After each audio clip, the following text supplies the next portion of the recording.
اعوذ باللہ من الشیطان الرجیم بسم اللہ الرحمن الرحیم الحمد للہ والصلاة والسلام علی رسول اللہ وآلہ آل اللہ واللعنۃ الدائمۃ علی اعدائہم وأعداء اللہ من یوم عداوتہم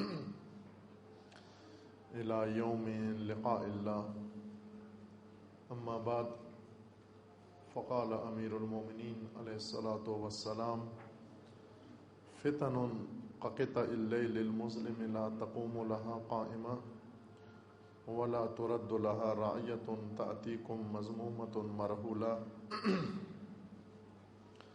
یحفظها قائدها ویجہدها راکبها اہلها قوم شدید قلبهم قلیل صلبهم یجاہدہم فی سبیل اللہ قوم اذلۃ عند المتکبرین فی الارض مجہولون وفی السماء معروفون فویل لک یا بصرہ عند ذلک من جیش من نقم اللہ لا رہج لہ ولا حس وسیبتلی اہلک بالموت الاحمر والجوع الاغبر۔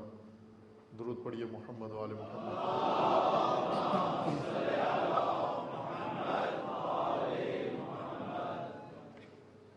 فتنہ آخر الزمان موضوع سخن ہے۔ امیر المومنین علیہ السلام کا کلام نورانی و خطبہ نورانی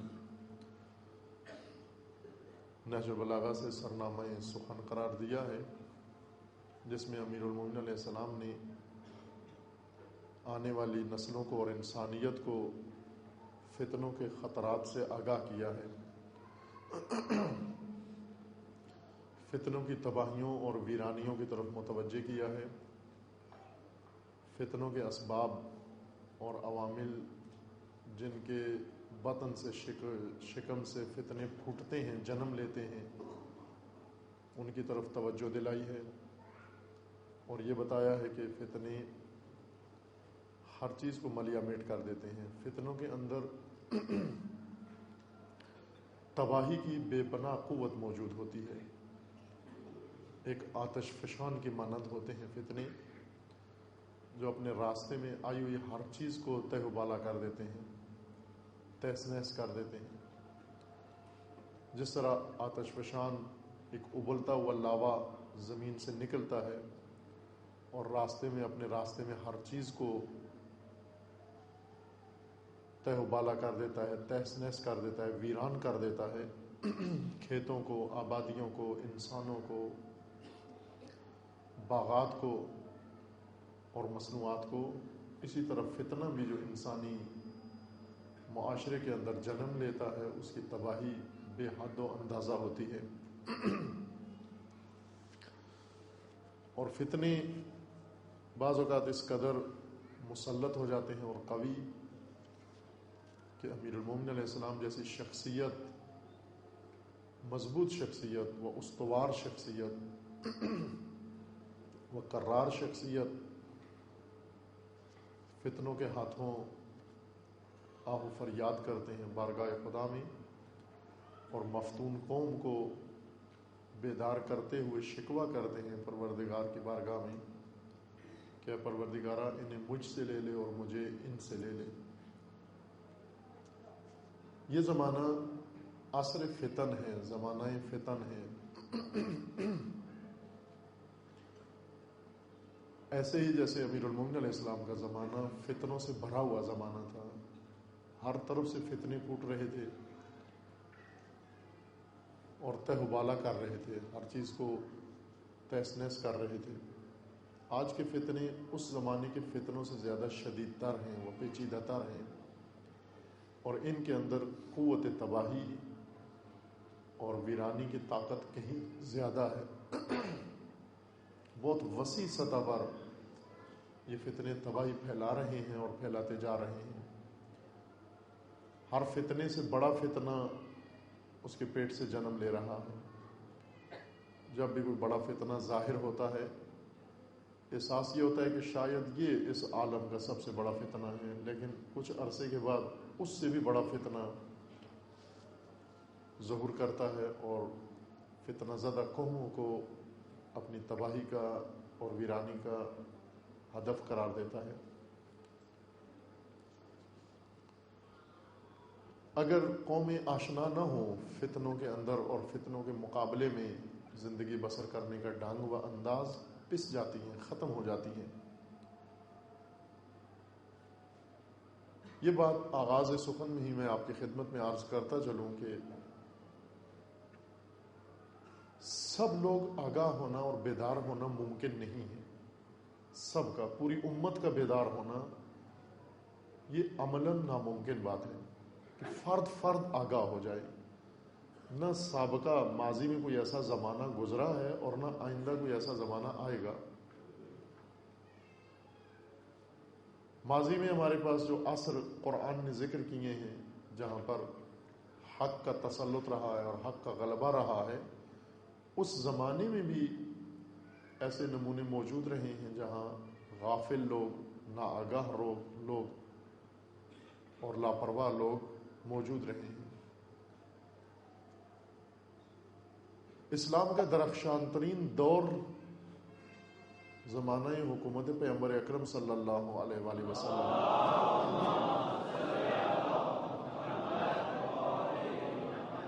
اس زمانے کے اندر بھی ہمیں ایسے نشانات و ایسے علامات ملتی ہیں جہاں کچھ لوگ آگاہ نہیں تھے، آشنا نہیں تھے، گروہوں کے گروہ ایسے موجود تھے۔ اور پھر بعد میں امیر المومنین کے زمانے میں، خلفاء کے زمانے میں بھی یہی رہا سلسلہ، اور خصوصاً امیر المومنین کے زمانے میں غفلت اور خواب کے حالت میں اضافہ ہوا۔ اور آج جب کہ انقلاب کے زمانہ ہے، انقلاب اسلامی کا، اس کے باوجود ہم دیکھتے ہیں کہ آج بھی ایک بہت بڑی تعداد پھر بھی نیند میں اور غفلت میں غرق ہے۔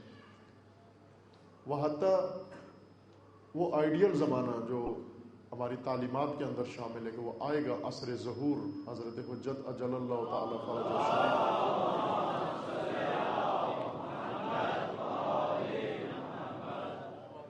جب ظہور فرمائیں گے اور عدالت کا پرچم لہرائے گا اور عالمی نظام عدل برپا ہوگا، اس وقت بھی یوں نہیں کہ فرد فرد سب آگاہ و بیدار ہو جائیں گے اور سب کے سب رائے حق پر آ جائیں گے، بلکہ انہی روایات ظہور میں ہیں کہ اس وقت بھی بہت سارے فتنے ہوں گے، اس وقت بھی بہت سارے گروہ غفلت میں ہوں گے، حتیٰ دیندار لوگ امام کے مقابلے میں اٹھ کر کھڑے ہوں گے اور امام کو روکیں گے، مقابلہ کریں گے، متدینین اٹھ کر، جن کا یہ کہنا ہوگا کہ آپ نیا دین لے کر آئے ہیں، ہم آپ کو امامت کے عنوان سے قبول نہیں کرتے، اور مختلف فتنے کھڑے کریں گے۔ کچھ فتنوں کی طرف اشارہ بھی ہے۔ وہ حتیٰ آخرکار امام شہید ہو جائیں گے۔ ذرا ایسے گروہ موجود ہوں گے، ایسے طبقات موجود ہوں گے جو آخرکار امام کو شہید کر دیں گے۔ شہادت امام کا بھی ذکر موجود ہے روایات کے اندر، اور علامتیں بھی قاتل کی بعض جگہ لکھی ہوئی ہیں، عمومی علامات۔ یہ ساری چیزیں اس بات کی نشاندہی کرتی ہیں کہ فرد فرد کبھی بھی نہیں بدلتا، بلکہ مقصد یہ ہے کہ غلبہ حق کا ہو جائے گا، غلبہ عدالت کا ہو جائے گا، اور غلبے کے لیے اکثریت کا بدلنا ضروری نہیں ہے۔ فتنوں کے مقابلے کے لیے جس بیداری کی ضرورت ہے، ضروری نہیں کہ وہ فرد فرد میں، ایک معاشرے کے فرد فرد کے اندر پیدا ہو، اور جب تک ہر فرد بیدار نہیں ہوتا فتنے کا مقابلہ نہیں کیا جا سکتا۔ چونکہ فتنے جب اٹھتے ہیں تو اکثریت نہیں شروع کرتی فتنہ، ایک اقلیت فتنہ شروع کرتی ہے، فتنہ گر ہوتی ہے، لیکن اکثریت پر چھا جاتی ہے۔ فتنوں کا مقابلہ کرنے کے لیے بھی جس بیداری کی ضرورت ہے اور آگہی کی ضرورت ہے اور ہوشیاری کی ضرورت ہے، وہ بھی ایک اقلیت کے اندر اگر پیدا ہو جائے، ایسی اقلیت جو اکثریت پر چھا جائے، غالب آ جائے، فتنے ناکام ہو جاتے ہیں اور فتنوں کے راستے روکے جا سکتے ہیں۔ انقلاب اسلامی جب رونما ہوا تو یوں نہیں کہ اکثریت انقلابی ہو گئے تھے یا سبھی انقلابی ہو گئے تھے، ایسے ہرگز نہیں ہوا، بلکہ ایک اتنی متنابع اکثریت یا اقلیت کہیں، ایک اقلیت ایسی قوی اور طاقتور بیدار ہوئی، انقلابی بنی، جو چھا گئی اکثریت کے اوپر، اور اکثریت اس کی پیروی کرنے لگی۔ قانون یہ ہے ہمیشہ، اکثریت بھیڑ چال ہوتی ہے، اکثریت اقلیت کے پیچھے چلتی ہے۔ جو اقلیت سے مراد کم تعداد لوگ، تھوڑے لوگ، وہ تھوڑے لوگ، خواص، گنے چنے لوگ، ایک مختصر جماعت جب اکثریت کی زمام اپنے ہاتھ میں لے لے، اکثریت ان کے پیچھے چل پڑتی ہے۔ اکثریت کی مثال اونٹوں کے اس قطار جیسی ہے، اونٹوں کی قطار جن کو ایک دوسرے کے ساتھ باندھ دیا ہو۔ اگر یہ منظر دیکھا ہو آپ نے، اونٹ لمبی لمبی قطاریں اونٹوں کی جب چلاتے ہیں، ایک آدمی آگے ہوتا ہے، ایک اونٹ کی مہار اس کے ہاتھ میں ہوتی ہے، اس اونٹ کی دم سے دوسرا اونٹ بندھا ہوتا ہے، اس کی دم سے تیسرا اونٹ بندھا ہوتا ہے، اس کی دم سے چوتھا اونٹ بندھا ہوتا ہے، اور بعض اوقات 20 اونٹ ایک قطار میں ایک دوسرے کی دم سے بندھے ہوتے ہیں اور بڑے آرام سے چلتے جاتے ہیں۔ 20 اونٹوں کو چلانے کے لیے 20 افراد کی ضرورت نہیں ہے، ایک فرد کافی ہے 20 اونٹوں کی قطار کو رہنمائی کرنے کے لیے۔ اکثریت کی مثال اونٹوں کی قطار جیسی ہے، چونکہ ایک دوسرے کے پیچھے چلتے ہیں، بھیڑ چال چلتے ہیں۔ اقلیت در حقیقت اس اکثریت کی زمام جب سنبھال لے، فعال اقلیت اور قوی اقلیت، وہ اس کو ہر سمت لے جاتی ہے اور اکثریت اس کے پیچھے چل پڑتی ہے۔ اگر ایک ایکٹیو اقلیت، فعال اقلیت انقلابی ہو جائے اور اتنی فعالیت دکھائے، اتنی سرگرمی دکھائے کہ اکثریت کے اوپر چھا جائے، وہ اکثریت انقلاب کی راہ پر چل پڑتی ہے۔ اور اگر فعال اقلیت انقلاب کے خلاف شروع ہو جائے، اکثریت انقلاب کے خلاف ہو جاتی ہے۔ اگر ایک فعال و قوی اقلیت دین کی راہ پہ چل پڑے، ایسی اقلیت جو اپنی فعالیت کے بلبوتے پر اور بدولت چھا جائے اکثریت پر، اکثریت دین کی راہ پر چل پڑتی ہے۔ اور اگر فعال اقلیت اور قوی اقلیت بھرپور فعالیت دکھانے والی بے دینی کے راستے پر چل پڑے، اکثریت بھی بے دینی کے راستے پر چل پڑتی ہے۔ اکثریت کا ارادہ اقلیت کے ہاتھ میں ہوتا ہے۔ جس معاشرے میں جو اس وقت صورتحال برپا ہے، وہاں آپ دیکھ لیں کہ فقط اقلیت غالب آئی ہوئی ہے اکثریت کے اوپر۔ یعنی جمہوری ملکوں کے اندر سب لوگ فردن فردن جمہوریت پسند نہیں ہیں، ایک فعال اقلیت، ایک مضبوط اقلیت جمہوریت کی حامی ہے، اور اکثریت کے اوپر جمہوریت کو ٹھونسا ہوا ہے اس نے۔ فرد آگاہ نہیں ہوتا اس سے۔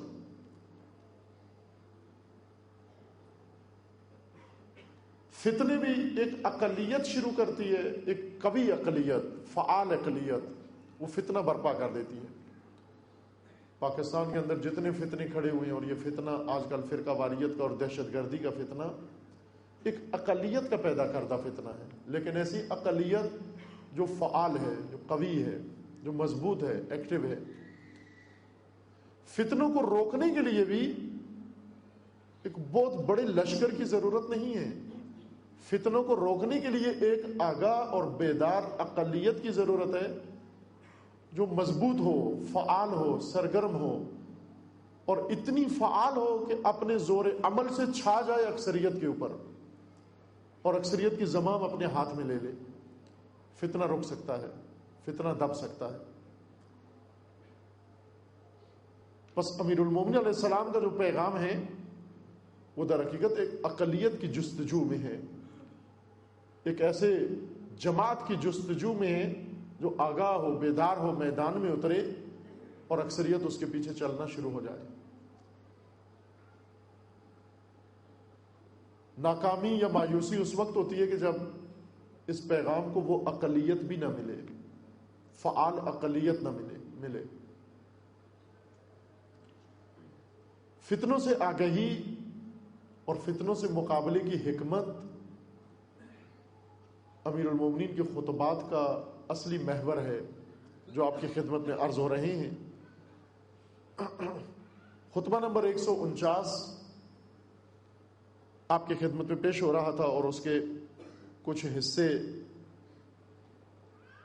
بیان ہوئے ہیں جن میں امیر المومنین علیہ السلام نے خود فتنے کے مختلف پہلوؤں کی طرف اشارہ کیا ہے۔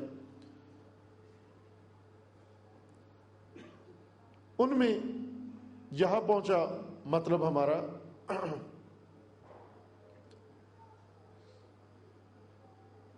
ثم یاتی بعد ذلك طالع الفتنة الرجوف والقاسمة الزخوف فتزیغ قلوب بعد استقامة وتزل رجال بعد سلامة وتختلف الأهواء عند هجومها وتلتبس الآراء عند نجومها من أشرف لها قسمته ومن سعى فيها تقادم الحمر في العناء قد استرب معقود حبل وعمي وجه الأمر تغيظ فيها الحكمة وتنطق فيها الظلمة وتدق أهل البدو بمسحلها وترزم بكلالها يزيء في غبارها الوهدان ويولق في طريقها الركمان۔ اس حصے میں اور اقتباس میں امیر المومنین علیہ السلام فرماتے ہیں کہ فتنہ جب یہ آخر الزمان کا فتنہ ظاہر ہوگا، ثم یاتی بعد ذلک، ایک بھرپور فتنہ آئے گا جو امنیت کو اٹھا لے گا اور امن و امان کو ختم کر دے گا، تہس نہس کر دے گا، جس کے اندر بہت سارے لوگ جو پہلے درست راہ پر جا رہے ہوں گے وہ بھٹک جائیں گے، اور بہت سارے لوگ جو سالم تھے پہلے وہ گمراہی کی طرف جا جائیں گے، جن کے افکار درست تھے ان کے افکار ڈاواں ڈول ہو جائیں گے۔ یہ علامات بتانے کے بعد حضرت فرماتے ہیں کہ یہ وہ فتنہ ہوگا جس سے حکمت کا پانی خشک ہو جائے گا اور ظالموں کی زبان کھل جائے گی۔ جب یہ فتنہ ظاہر ہوگا ظالموں کی زبان کھل جائے گی۔ وہ فتنہ بادیہ نشینوں کو اپنے ہتھوڑوں سے کچل دے گا اور اپنے سینہ سے ریزہ ریزہ کر دے گا۔ فتنے کا زور اتنا ہے، جیسے تشبیہ دی کہ فتنہ ایک ابلتے لاوے کی طرح، آتش فشان کی طرح ہے۔ جب بہتا ہے فتنہ آبادیوں کا رخ کرتا ہے اور آبادیوں کو مسلتا جاتا ہے، پگھلاتا جاتا ہے۔ اس لیے حضرت فرماتے ہیں کہ یہ فتنہ بادیہ نشینوں کو اپنے ہتھوڑوں سے کچل دے گا۔ یعنی یہ وہ فتنہ ہوگا کہ گویا اس کے ہاتھ میں بڑے بڑے ہتھوڑے پکڑے ہوں گے، کلاڑے پکڑے ہوں گے، اور یہ بادیہ نشین لوگ جو مختلف چھوٹی آبادیوں میں رہ رہے ہیں، تقسیم شدہ لوگ، بٹے ہوئے لوگ جو صحراؤں میں جگہ جگہ پڑاؤ ڈالے ہوئے ہیں، الگ الگ آباد لوگوں کو کچل دے گا۔ یعنی چھوٹی چھوٹی آبادیوں کو، چھوٹی چھوٹی جماعتوں کو، چھوٹے چھوٹے گروپوں کو تہس نہس کر دے گا یہ فتنہ۔ چونکہ اس سے فتنے کے ظہور سے پہلے امتیں چھوٹے چھوٹے گروہ میں تقسیم ہو چکی ہوں گی، چھوٹی چھوٹی جماعتوں میں تقسیم ہو چکی ہوں گی، چھوٹے چھوٹے فرقوں میں بٹ چکی ہوں گی۔ فتنے کے ظہور سے پہلے جو فتنہ آئے گا، اس آخر الزمان کے فتنے سے پہلے جو فتنہ آئے گا وہ تقسیم کا فتنہ ہوگا۔ اس کے نتیجے میں پہلے امتوں کو تقسیم کیا جائے گا۔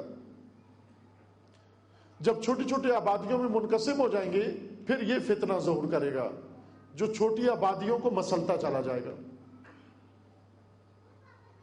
اس فتنے کے اندر جو علامات امیر المومنین علیہ السلام نے بیان فرمائی ہیں، اشارہ کیا کہ آپ کی خدمت میں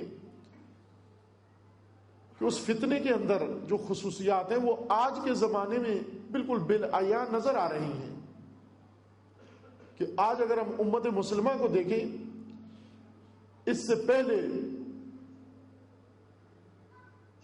استعماری و استکباری سازشوں کے نتیجے میں امت مسلمہ چھوٹے چھوٹے ٹکڑوں میں تقسیم ہو چکی ہے، بٹ چکی ہے، فرقوں کے اندر فرقے بنتے جا رہے ہیں۔ حتیٰ پاکستان کے اندر اگر تشیع کو ہی دیکھیں، اس فتنے کے ظہور سے پہلے تقسیم کیا گیا، تشیع کو تقسیم کیا گیا، مختلف عنوانات سے اور مختلف حوالوں سے تقسیم کیا گیا۔ جب انقلاب اسلامی ظاہر ہوا اس وقت پھر نسبتاً حالت بہتر تھی، اگرچہ کوئی موومنٹ نہیں تھی، کوئی مضبوط پلیٹ فارم نہیں تھا، لیکن تقسیم کا اور خلیج جو اتنی حائل ہو چکی ہے اس کا اتنا بڑا احساس نہیں تھا جو آج موجود ہے۔ بیداری کی کمی تھی، شعور کی کمی تھی، وسائل کی کمی تھی، لیکن اجتماع تھا. چند بھرپور اجتماع ملت شیعہ نے پاکستان کے اندر اجتماع انجام دیے، اگرچہ اس میں بھی سب نہیں تھے، شاید ملت کا 1% یا 2% حصہ اس کے اندر شامل تھا. لیکن اس دوران جہاں پر پوری امت مسلمہ کو تقسیم کیا گیا، خصوصاً تشیع کے اندر تقسیم ہوتی گئی، کبھی عقائد کو بہانہ بنا کر، کبھی نظریات کو بہانہ بنا کر، کبھی سیاسی رجحانات کو بہانہ بنا کر، کبھی مختلف قسم کی وابستگیوں کو عنوان قرار دے کر، جہاں تک تقسیم کیا جا سکتا تھا تقسیم کیا گیا. بعض اوقات کسی چیز کو آپ تقسیم کریں، کپڑا اگر پھاڑنا شروع کریں، ایک بڑا تھان لیں کپڑے کا اور اس کو پھاڑنا شروع کریں، اس کو تقسیم کرتے جائیں، تقسیم کرتے کرتے ایک ایسے ٹکڑے پہ، ایک ایسے کپڑے کے ایک ایسے حصے پہ جا پہنچتے ہیں، پیس پہ، کہ جس کو مزید آگے نہیں پھاڑا جا سکتا، جو کہ بہت چھوٹا ہو گیا ہے ابھی. یعنی جن انگلیوں سے اور جن پوروں سے پکڑ کے کھینچنا ہے ان میں آتا ہی نہیں ہے، وہاں پر جا کر تقسیم رک جاتی ہے. ابھی جاری ہے یہ تقسیم مختلف طبقات کے اندر، ہر عنوان سے. کسی زمانے میں شیخی اور وہابی شیعہ کو تقسیم کیا گیا تھا کہ شیعہ کی ایک جماعت کو کہا جاتا تھا یہ وہابی شیعہ ہے، دوسروں کو کہا جاتا تھا یہ شیخی شیعہ ہے. ایک من گھڑت تقسیم، خود ساختہ تقسیم، فتنہ گروں کی تقسیم. پھر اس کے بعد اسی طرح تقسیم کرتے کرتے آج آپ دیکھیں 20 عنوان سے تقسیم ہے.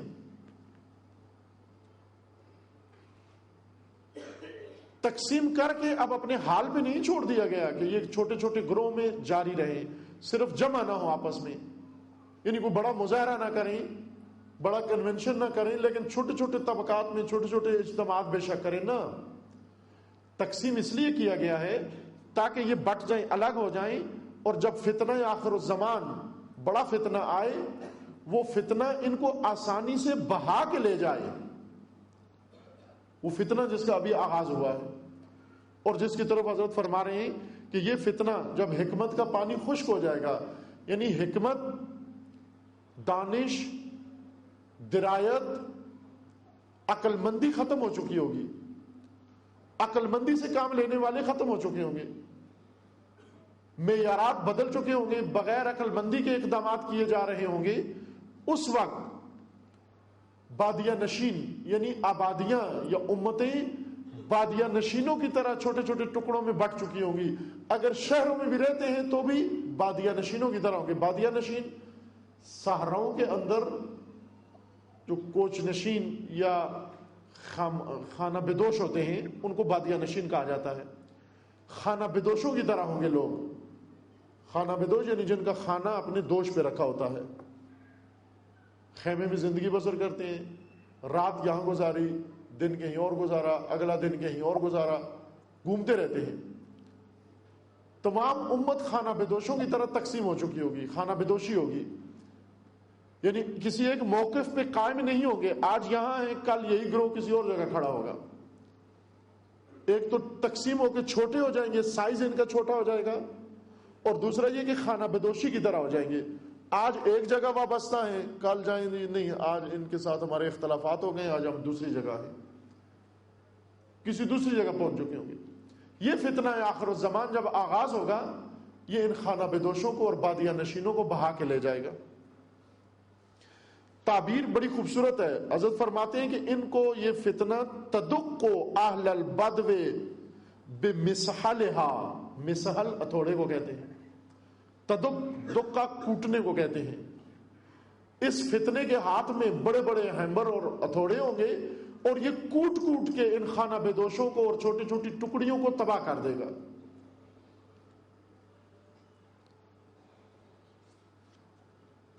تدق اہل البدو بمسحلہا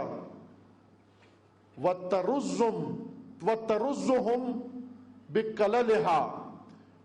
اور یہ سینہ اور یہ فتنہ جس کا سینہ بہت جو سینہ زور ہوگا، جس کا سینہ بہت کشادہ ہوگا، اتنا کشادہ کہ اپنے سینے کے ذریعے سے راستے میں آنے والے ان بادیہ نشینوں کو ریزہ ریزہ کر دے گا۔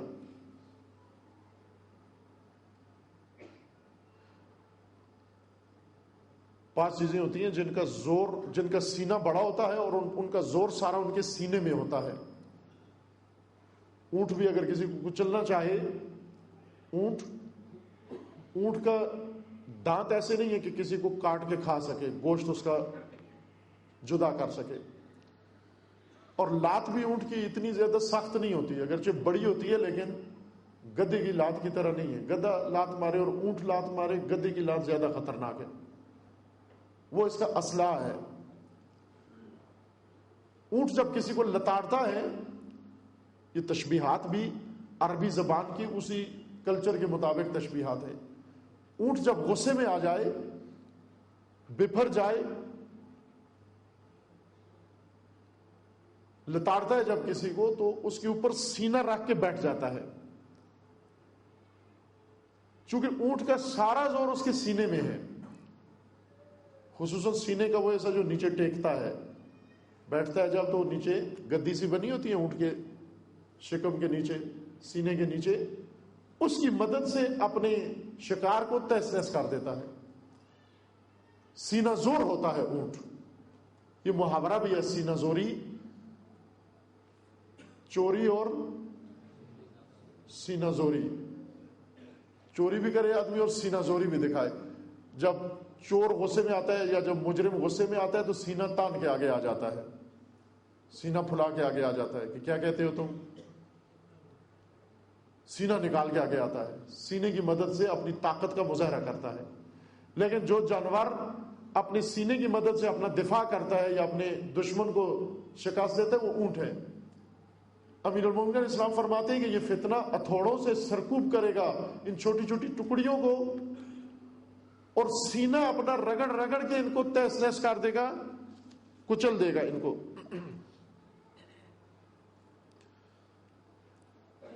یضیء فی غبارہ البہدان، اس کے گرد و غبار میں اکیلے تباہ و برباد ہو جائیں گے۔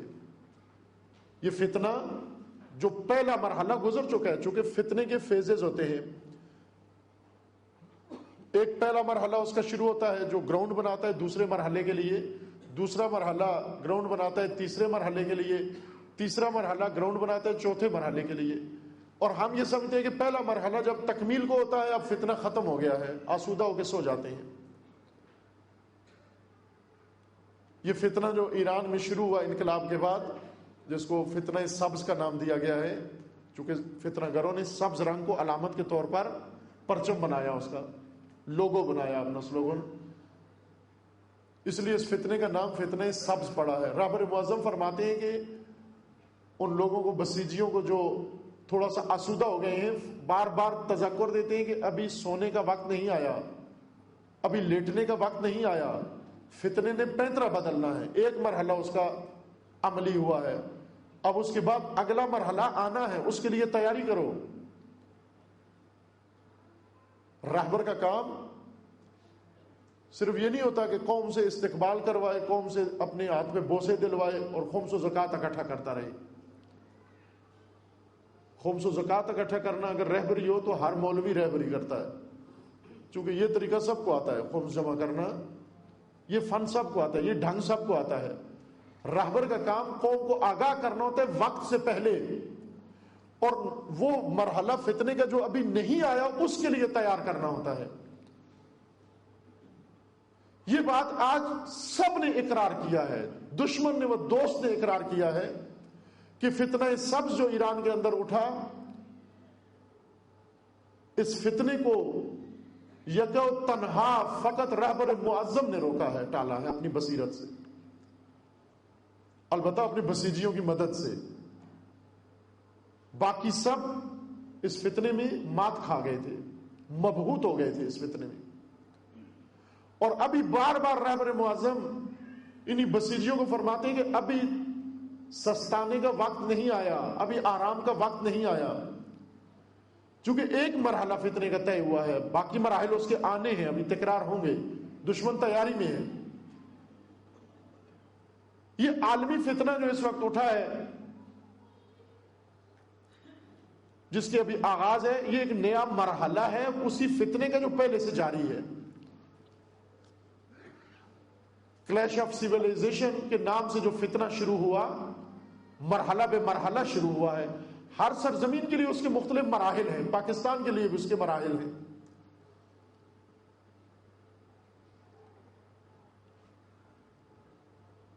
وہ مراحل جو طے ہو چکے ہیں، وہ مراحل جو ابھی آ رہے ہیں، ہم طے شدہ مراحل جو طے ہو چکے ہیں انہیں فراموش نہ کریں.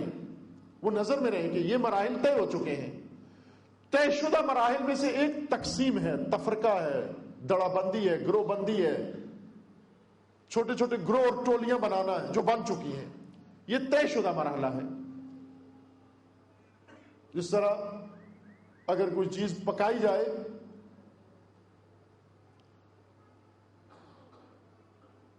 اس کو پکانے سے پہلے اس کو کاٹتے ہیں،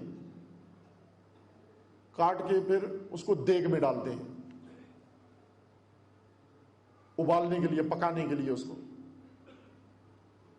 پہلے کاٹا گیا، امت کو حصے بکھرے کیے گئے مختلف وجوہات سے. پاکستانی قوم کو فرقے بنائے گئے، فرقوں کے اندر فرقے بنائے گئے. اس وقت آپ تشیع کے اندر دیکھیں، تشیع کے اندر 7200 فرقے اس وقت موجود ہیں. اہل سنت کے اندر 7200 فرقے موجود ہیں. بریلویوں کے اندر 7200 فرقے موجود ہیں. ہمیں باہر سے دیوبندی ایک لگتے ہیں، دیوبندی ایک نہیں ہے. جماعت اسلامی بھی دیوبند ہے، تبلیغی جماعت بھی دیوبند ہے، جمعیت بھی دیوبند. یہ سب دیوبند ہیں لیکن الگ الگ دیوبند ہیں، ہر ایک کا الگ دیو ہے.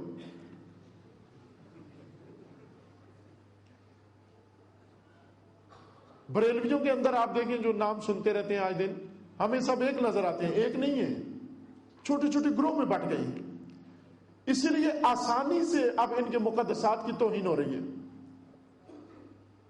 جب بریلوی ایک فرقہ تھا، ممکن نہیں تھا کہ ان کے مقدسات کی طرف کو میلی آنکھ سے دیکھے.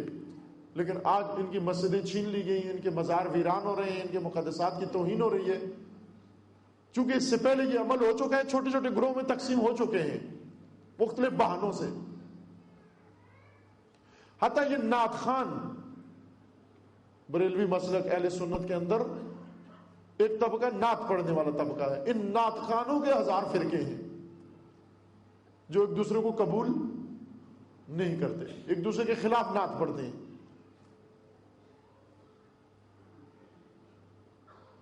یہ مرحلہ پہلے طے ہو چکا ہے، بادیہ نشینی بن چکی ہے. خانہ بدوشوں کی طرح چھوٹے چھوٹے خیمے بنا لیے ہیں، اور خانہ بدوشوں کی طرح ہر قوم نے اپنا ایک الگ ہی مرکز بنا لیا ہے. لیکن مدعی سب مرکزیت کے ہیں، مرکز ہم ہیں. خانہ بدوشوں کو اگر پوچھیں کہ مرکزی قبیلہ کون سا ہے، اگر 2 خانہ بدوش ایک اونٹ لے کر ایک جگہ بیٹھے ہو کہتے ہیں مرکز ہم ہیں. اگر 4 خانہ بدوش الگ بیٹھے ہوئے ہوں ایک اونٹ لے کر، انہیں پوچھو کہتے ہیں اصلی خانہ بدوش ہم، مرکز ہم ہیں. یہ ساری ہماری برانچیں ہیں. ہر ایک اپنے آپ کو مرکز سمجھتا ہے. اختلاف کی ایک علامت یہ ہے کہ جب ہر ایک اپنے آپ کو مرکز سمجھنے لگے، یہ خود دلیل ہے کہ یہ الگ الگ ہیں، ان کا کوئی مرکز نہیں ہے.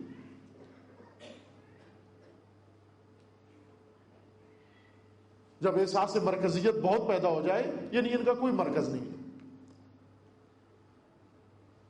اصلی فرقہ ہم ہیں اسلام کا، یعنی ان کا کوئی اصلی فرقہ نہیں ہے. تقسیم کا یہ مرحلہ جب طے پا گیا، اب دوسرا فیز یا اگلا مرحلہ اس کا شروع ہونا ہے کہ چھوٹے ہو چکے ہیں، کم ہو چکے ہیں، اب ان کو ملیا میٹ کرنا ہے. ملیا میٹ کا مرحلہ ابھی آغاز ہوا ہے. فتنہ آخر الزمان کا یہ فیز ملیا میٹ کرنے کے لیے. اس لیے حضرت فرماتے ہیں کہ اس کے گرد و غبار میں اکیلے تباہ و برباد ہو جائیں گے وہ لوگ جو ایک دو گروہ، ایک دو آدمیوں کا گروپ بنائے ہوئے ہیں. کسی زمانے میں پاکستان میں جماعتیں بنتی تھیں تو وہ تشبیہ دیتے تھے ٹانگے کی سواریاں ہیں. پوری جماعت کے اندر اتنے افراد ہیں جو ایک ٹانگے میں بیٹھ جاتے ہیں، ایک رکشے میں بیٹھ جاتے ہیں. یہ بہت بڑی جماعتیں تھیں. جو ایک رکشے میں سما جاتی ہیں. آج کل ایسی جماعتیں بھی ہیں جو صرف ون مین شو ہے، ایک آدمی کی اپنی ایک جماعت ہے، ایک آدمی کی، دوسرا کوئی بھی اس کے ساتھ نہیں ہے. اپنی بیوی بھی اس جماعت کی ممبر نہیں ہے، چونکہ بیوی کی الگ جماعت ہے اس کی.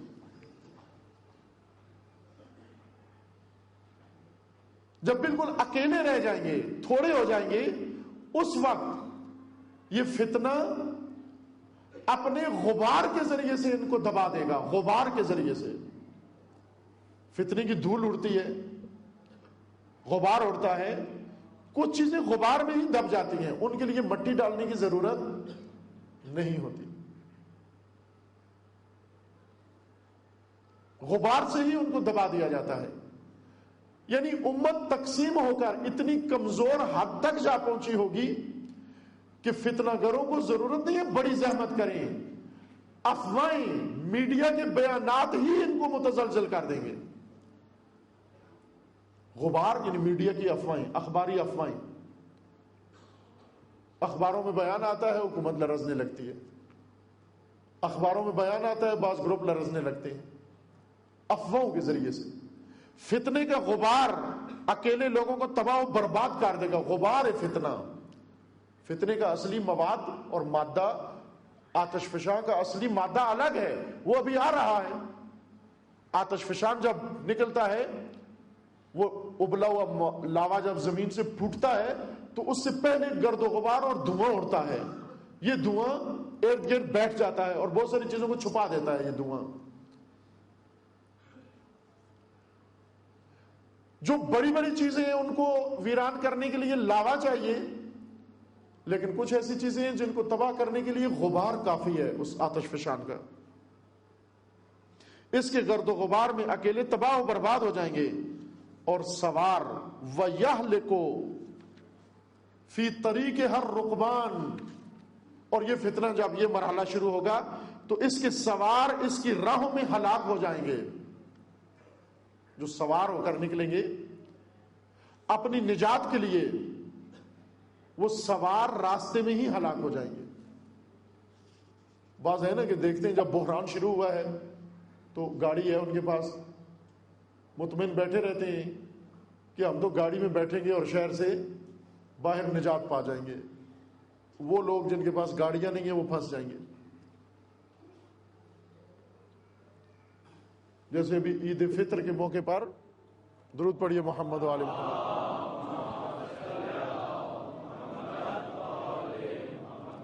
عید فطر کے موقع پر چاند کی مشکل پیدا ہوئی. بعض لوگوں نے رائے حل یہ بتایا کہ آپ سفر کریں اور روزہ بھی نہ رکھیں، عید بھی نہ کریں، بلکہ گھروں سے نکل جائیں آپ. سانپ مرے نہ لاٹھی ٹوٹے. اب جن کے پاس تو گاڑیاں ہیں وہ تو نکل گئے، لیکن ساری قوم کے پاس، سارے روزہ داروں کے پاس تو گاڑیاں نہیں ہیں.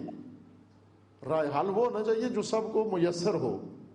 یہ تو گاڑیوں والوں کا رائے حل ہے. یہ فتویٰ گاڑیوں والوں کے کام آ سکتا ہے، پیدل لوگوں کے کام نہیں آ سکتا. اب ایسا رائے حل بتائیں جو پیدل آدمی بھی کر سکے. گاڑیوں والے تو اپنی آسانی سے منزل ڈھونڈ لیتے ہیں. بعض لوگ یہ سمجھتے ہیں کہ جو یہ حالات خراب ہوئے ہم اپنی گاڑی پہ بیٹھیں گے، ایکسیلیٹر دبائیں گے، الفرار. لیکن فتنے نے ان کے لیے بھی اقدام کیا ہوا ہے. کچھ لوگوں کو غبار فتنے کا دبا دے گا، غبار سے ہی تباہ ہو جائیں گے. اور جو سوار ہو کر نکلیں گے فتنے کی راہ میں، فتنہ انہیں کچل دے گا. فتنہ سواروں کو بھی کچل دے گا اور سوار اس کی راہوں میں ہلاک ہو جائیں گے. ترد بمر القضاء وتحلب عبیط الدماء. یہ وہ فتنہ ہوگا ترد بمر القضاء، یہ اپنے ہمراہ قضائے الہی کی تلخیاں اور کڑواہٹ لے کر آئے گا. اس فتنے کے اندر قوانین خدا اور دستورات الہی کے اندر پنہان موجود کڑواہٹ بھی موجود ہوگی.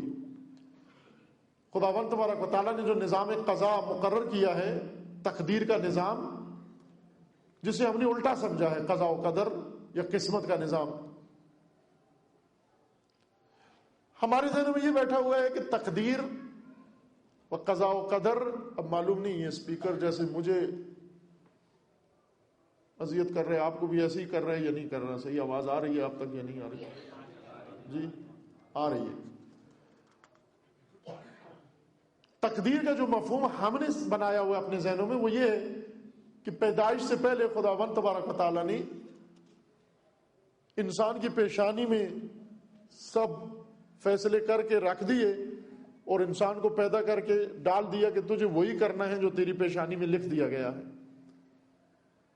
پیدائش سے پہلے فیصلہ ہو چکا ہے کس کو فاسق ہونا ہے، کس کو فاجر ہونا ہے، کس کو مومن ہونا ہے، کس کو اچھا ہونا ہے، کس کو برا ہونا ہے، کس کو فقیر ہونا ہے، کس کو امیر ہونا ہے، کس کو بیمار ہونا ہے، کس کو صحیح ہونا ہے، کس کو عالم بننا ہے، کس کو جاہل بننا ہے، کس کو امیر بننا ہے۔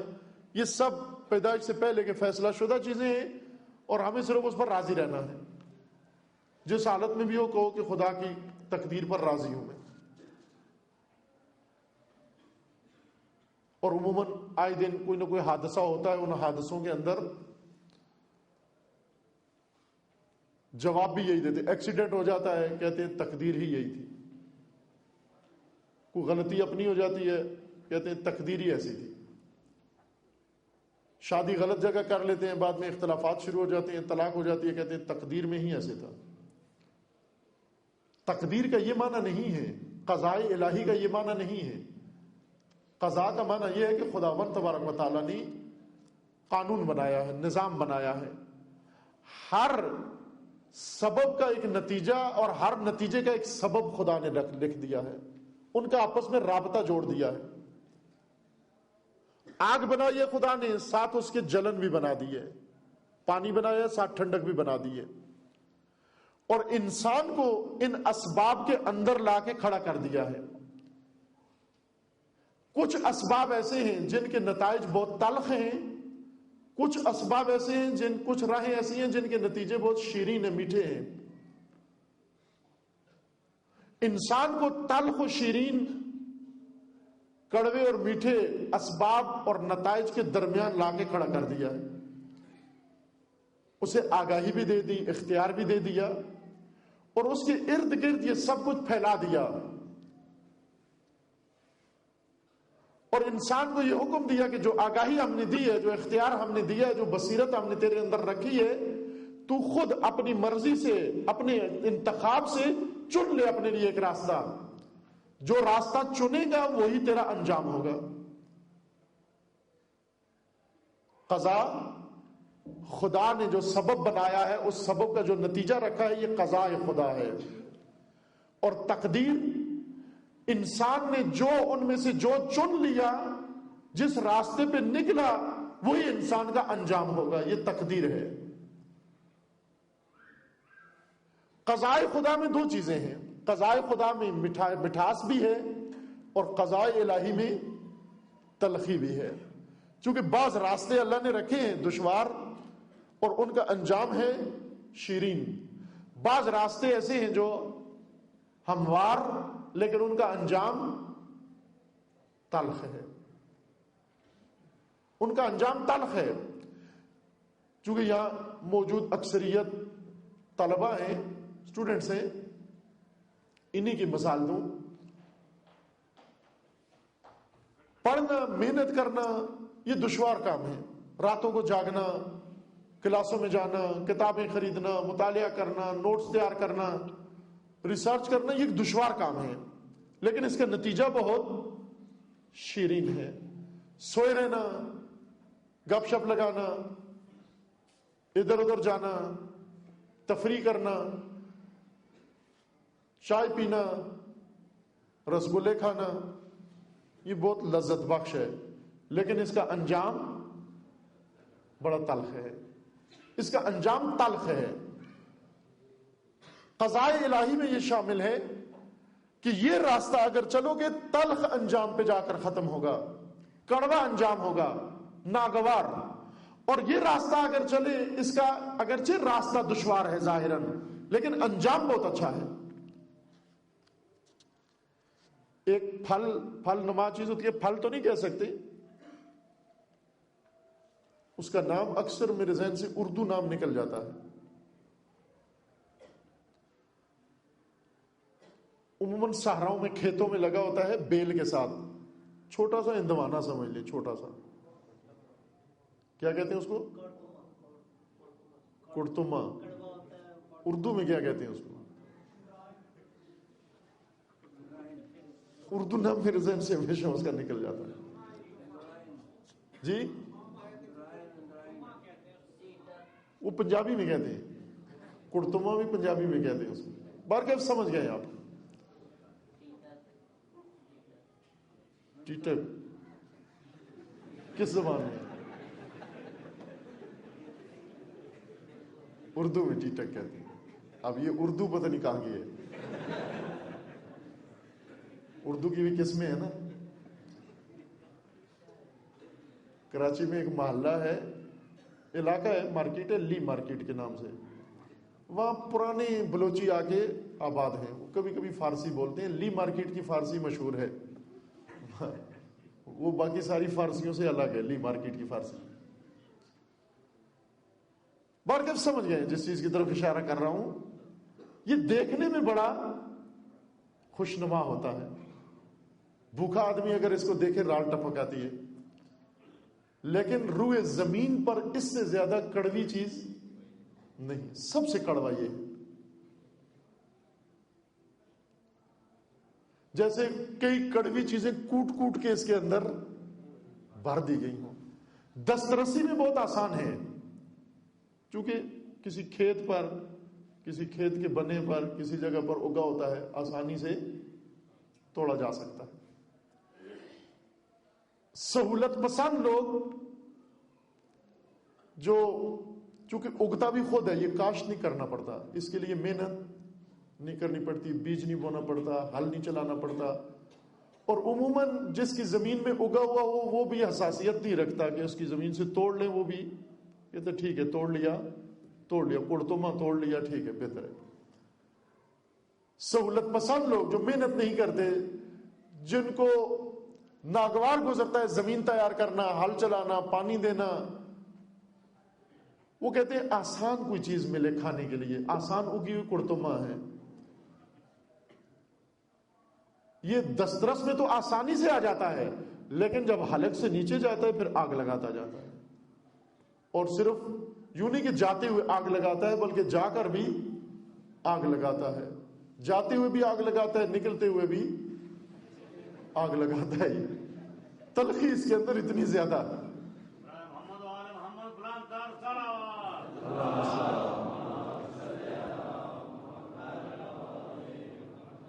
لیکن جو لوگ محنت کرتے ہیں، جو لوگ کوئی میٹھا پھل کھاتے ہیں، ان کو وہ پھل باغ لگانا پڑتا ہے، اس کو پودا کاشت کرنا پڑتا ہے، اس کی نگہبانی کرنی پڑتی ہے، اس کو پانی دینا پڑتا ہے، اس کے ساتھ راتوں کو جاگنا پڑتا ہے، پھر جا کر ایک انگور کی بیل درخت پہ چڑھتی ہے، پھر جا کر اس کے اوپر میٹھا پھل لگتا ہے، اور وہ پھل بہت شیرین ہوتا ہے، لیکن محنت کڑوی ہوتی ہے۔ راستہ کڑوا ہے لیکن انجام بہت شیرین ہے۔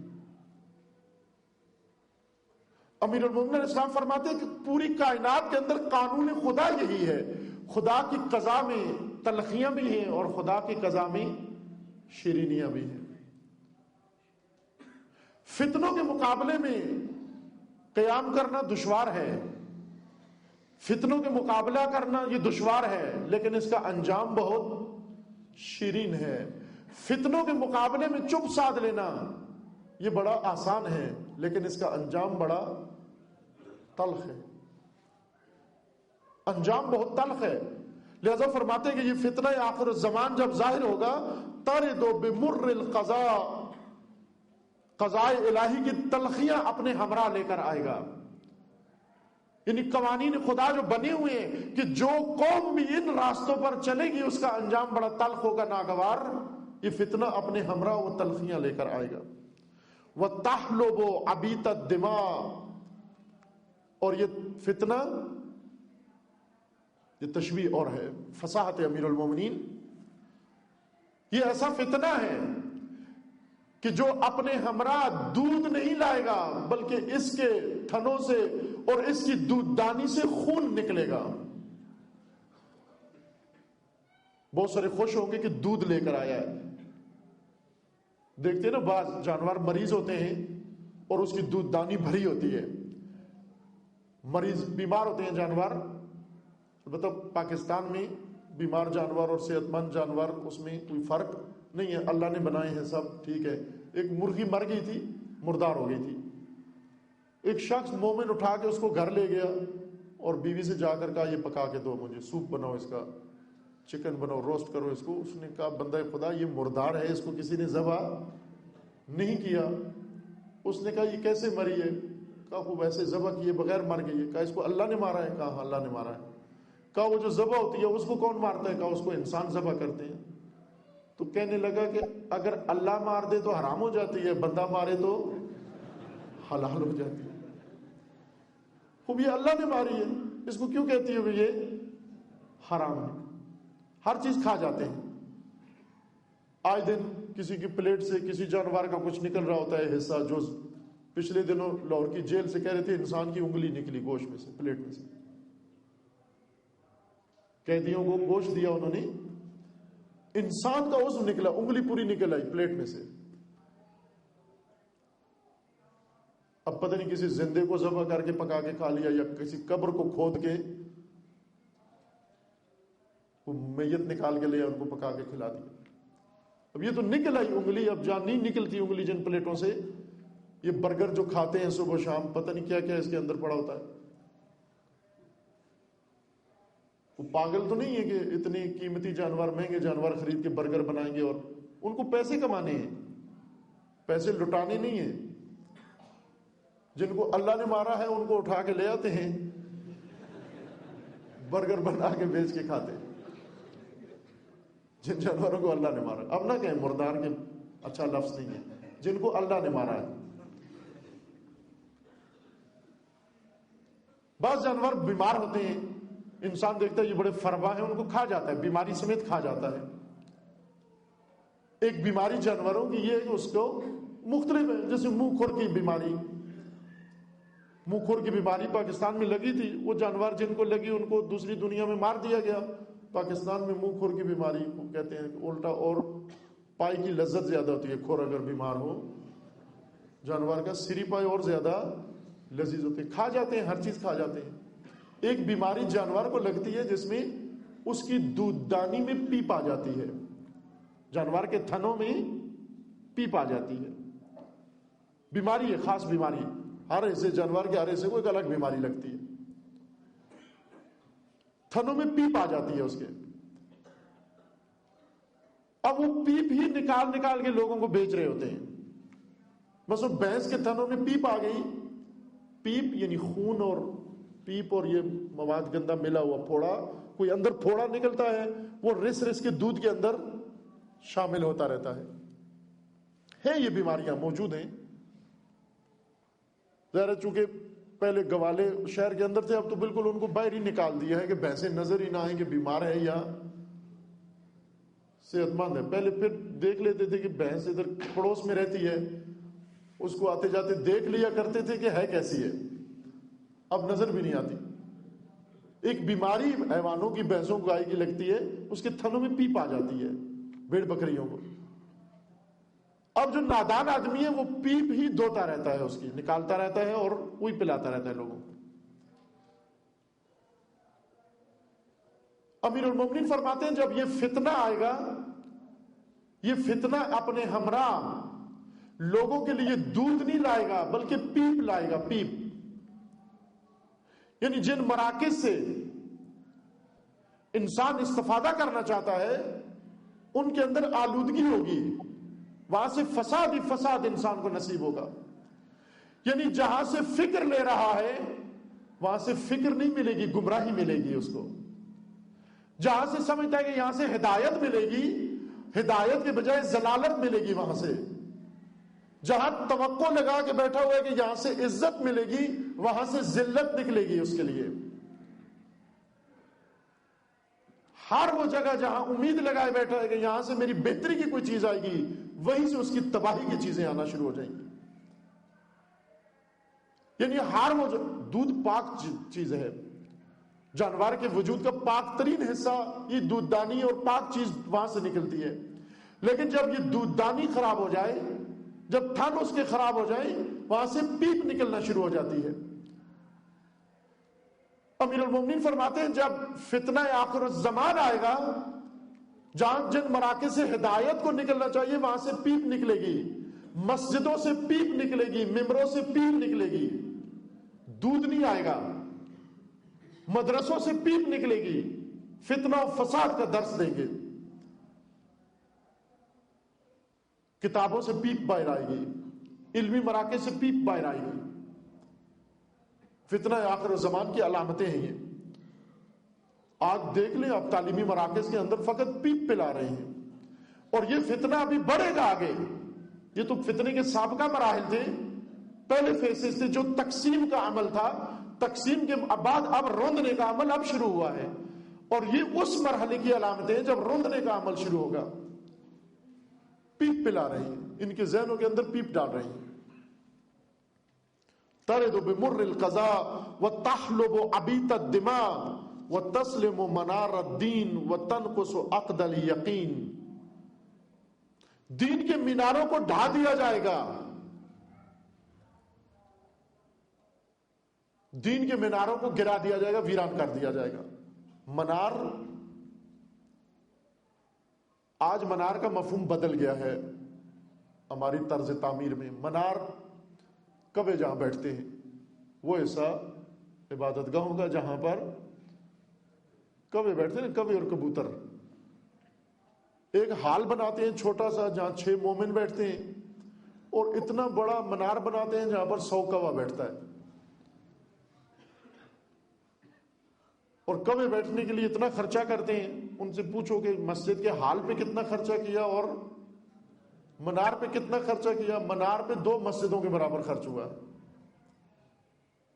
مومنین کے لیے پنکھا بھی نہیں لگایا، اور کوا بیٹھنے کی جگہ شیشہ بھی لگا ہوا ہے، آئینہ کاری کی ہوئی ہے، اوپر سونا لگا ہوا ہے، اوپر چاندی لگی ہوئی ہے، پتہ نہیں کیا کیا منار کے لیے۔ اور پہلے تو مسجدوں میں منار بنایا کرتے تھے، اب مسجدیں بھول گئے، صرف منار بناتے ہیں۔ منار ایک تعمیر کا ایک ماڈل بن چکا ہے۔ منار اس جگہ کو کہتے ہیں جس جگہ پر نور رکھا جائے، چراغ جہاں رکھا جائے اس کو منار کہتے ہیں۔ نور کی جگہ کو منار کہتے ہیں عربی زبان میں۔ منار ایک برج کو نہیں کہتے، یہ اردو میں یا فارسی میں یا آج کی اصطلاح ہے جدید منار، یعنی ایک لمبا سا چبوترا بنانا، ایک لمبا سا برج بنا دینا اور اوپر اس کے نوک نکال دینا، یہ آج کی طرز تعمیر ہے۔ آغاز اسلام میں ایسے منار مسجدوں پہ نہیں بنتے تھے، رسول اللہ نے مسجد بنائی، منار نہیں بنایا۔ روایات میں بھی ہے کہ امام زمانہ جب ظہور فرمائیں گے تو ایک کام یہ ہوگا کہ منار گرائیں گے، یہ جو بنے ہوئے ہیں یہ ویران کریں گے۔ مسجدوں کی تزئین کرنا، یہ گل بوٹیاں مسجدوں کے اندر بنانا کراہت ہے، مکروہ ہے۔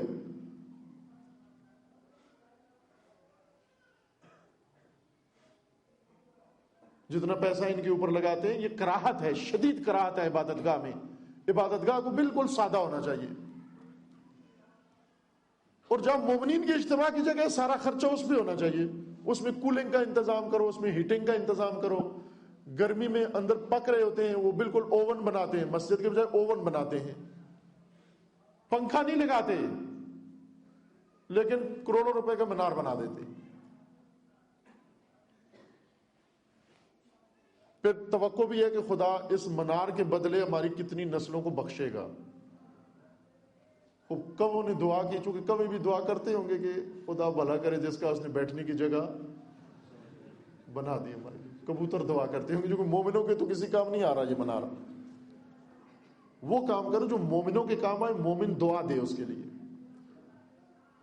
مسجد کو وسیع کر دو، ساتھ والا گھر خرید کے مسجد کو وسیع کر دو، ساتھ والا پلاٹ لے کے مسجد کو وسیع کر دو، آپ بڑی مسجد کر دو، خواتین کے لیے بھی بنا دو، مسجد کے اندر لائبریری بنا دو، مسجد کے اندر اور بہت کچھ کام کیا جا سکتا ہے۔ مسجد میں طہارت کا انتظام زیادہ کر دو، پانی کا انتظام زیادہ کر دو، بہت سارے کام ہوتے ہیں مسجد کے اندر کرنے کے، لیکن شوق ہوتا ہے منار بنانے کا۔ منار نور رکھنے کی جگہ کو کہتے ہیں، چراغ رکھنے کی جگہ کو منار کہتے ہیں۔ جب بجلی نہیں تھی، تیل جلایا جاتا تھا، راتوں کو تاریکی ہوتی تھی، راستوں کی نشاندہی کے لیے جگہ جگہ پر ایسی چوکیاں بنا کر ان کے اندر چراغ رکھ دیے جاتے تھے تاکہ دور سے آنے والوں کو راستہ پتہ چل جائے۔ نور کے ذریعے سے نور جلا کے رکھتے تھے۔ ان کو منار کہتے ہیں، یعنی جہاں پر نور رکھا ہوا ہو، جہاں نور ہو، نور نشاندہی کے لیے ہو، بتائے دور سے نظر آئے جو نور، وہ منار یعنی نور کی جگہ، چراغ کی جگہ جو دور سے نظر آئے۔ بعد میں نور ختم کر دیا اور برج فقط رہنے دیا، یہ منار ہو گیا۔ خداوند تبارک و تعالیٰ نے دین کے منار مقرر کیے ہیں۔ دین کے منار یعنی وہ نورانی چیزیں جنہیں دیکھ کر دین کی نشاندہی ہوتی ہے، دین کا پتہ چلتا ہے، ان کو منار دین کہتے ہیں۔ منار مسجد نہ، منار دین۔ منار مسجد یعنی جسے دیکھ کر پتہ چلتا ہے یہ مسجد ہے۔ راستے کا منار یعنی جسے دیکھ کر اندازہ ہوتا ہے یہ راستہ ہے۔ لیکن دین کا منار وہ ہے جس کو دیکھ کر پتہ چلتا ہے کہ یہ دین ہے، یہ دین کا راستہ ہے۔ روایات میں منار دین کی اصطلاح خداوند تبارک و تعالیٰ نے ائمہ اطہار علیہ السلام کے لیے استعمال کی ہے۔ دین کے اندر روایات میں ائمہ اطہار کو منار دین کہا گیا ہے، یعنی یہ نورانی ہستیاں ہیں کہ خداوند تبارک و تعالیٰ نے راہ دین کی نشاندہی کے لیے ان کو مقرر کیا ہے۔ انبیاء منار دین ہے۔ صلوات پڑھانا چاہتے تھے آپ؟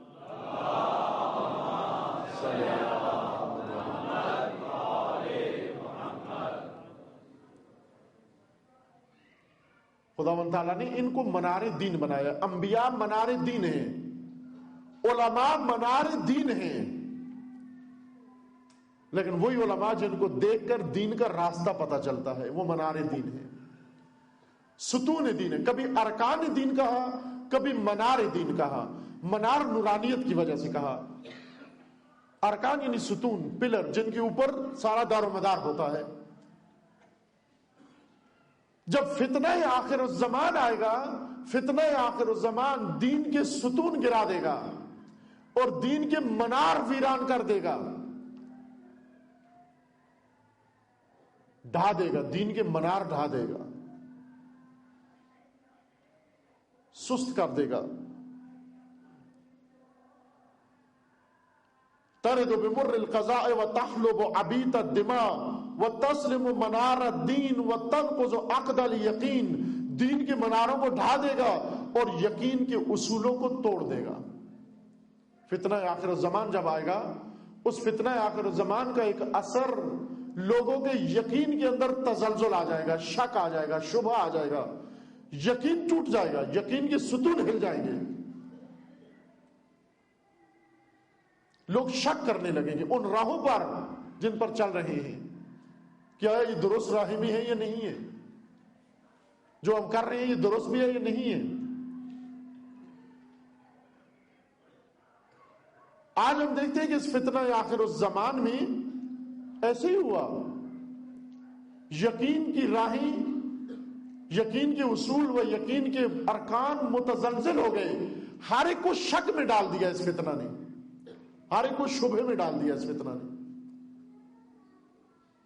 جہاں پر پختہ عزم ہونا چاہیے تھا وہاں تزلزل آ گیا ہے، اور بڑے بڑے شک کی وجہ سے، تردید کی وجہ سے کنارے پہ چلے گئے۔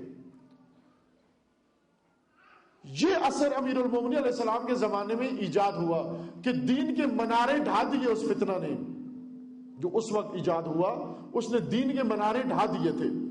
کس طرح بعضوں کو قتل کر دیا جاتا ہے، بعضوں کی کردار کشی کی جاتی ہے دین کے مناروں کی۔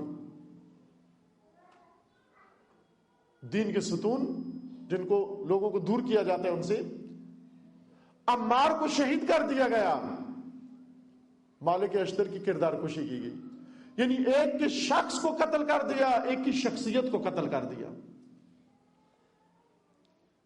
فتنے کے مزاج کے اندر یہ شامل ہے۔ آج جو فتنہ کھڑا ہوا ہے، دین کے مناروں کو اس نے ہدف قرار دیا ہے۔ کتنے ایسے لوگ ہیں فاسد، جن کے خلاف کوئی افواہ بھی نہیں پھیلتی، جو دن دہاڑے فسق و فجور کے مرتکب ہوتے ہیں، جو بیت المال کو اس طرح سے کھاتے ہیں جس طرح سے امیر المومنین فرماتے ہیں کہ اونٹ، بھوکا اونٹ فصل ربی کا چارہ چرتا ہے۔ خمس اس طرح سے کھاتے ہیں جس طرح سے اونٹ فصل بہار کا چارہ چرتا ہے۔ نہیں دیکھا ہوا منظر آپ نے اونٹ کو فصل بہار کا چارہ کھاتے ہوئے؟ بہار جب آتی ہے، سبزہ اگتا ہے، چارہ اگتا ہے، اونٹ مست ہو جاتا ہے، اور مستی کے عالم میں کھاتا کم ہے، لتاڑتا زیادہ ہے۔ 2 لقمے کھاتا ہے اور کئی ٹن اس کے اوپر بیٹھتا ہے، کچھ کے اوپر غلاظت کرتا ہے، کچھ کے اوپر لیٹ جاتا ہے، لوٹ پوٹ ہوتا ہے، لتاڑتا ہے، پھر خوش ہوتا ہے، چارے کو لتاڑ کے خوش ہوتا ہے۔ آج بیت المال جو ضائع کر رہے ہیں، اگر اس کو اپنی خواہشات کی تکمیل کے لیے ہی اگر استعمال کریں تو بھی ایک مصرف تو ہے بیت المال کا۔ اپنے لیے گھر بنا لیں، 2-4 شادیاں کر لیں، بنگلے بنا لیں، کوئی کمپنی لے لیں، کوئی فیکٹری خرید لیں، خمس کے مال سے کچھ تو بنایا انہوں نے، لیکن آپ دیکھیں بیت المال کو ضائع فقط کر رہے ہیں، لتاڑ رہے ہیں بیت المال کو، لٹا رہے ہیں بیت المال کو۔ یہ خوبصورت تشبیہ امیر المومنین علیہ السلام کی کہ بنو امیہ جب ان کے پاس بیت المال آیا، اس طرح سے بیت المال کھانا شروع کیا جس طرح اونٹ فصل بہار کا چارہ چرتا ہے۔ اس طرح سے آج بعض کھا رہے ہیں، لیکن ان کے خلاف کوئی بات بھی نہیں کرتا، کوئی بھی نہیں بولتا۔ کیوں؟ اس لیے کہ وہ منار دین نہیں ہے، ارکان دین نہیں ہے۔ شعبدہ باز جو قوم کو شعبدے دکھاتے ہیں، کوئی زبان ان کے خلاف نہیں کھلتی۔ یہ فتنوں کے دنوں کی باتیں ہیں، فتنوں کے دنوں میں شعبدہ بازوں کے خلاف کوئی بھی نہیں بولتا۔ جو بیرونی امداد لے کر شر و فتنہ و فساد پھیلا رہے ہیں ان کا کوئی نام بھی نہیں لیتا، لیکن جو منار دین ہو، جو رکن دین ہو، جو علامت دین ہو، جو سہارا ہو دین کا، یا اس کو آ کے قتل کر دیں گے یا اس کی کردار کشی کریں گے۔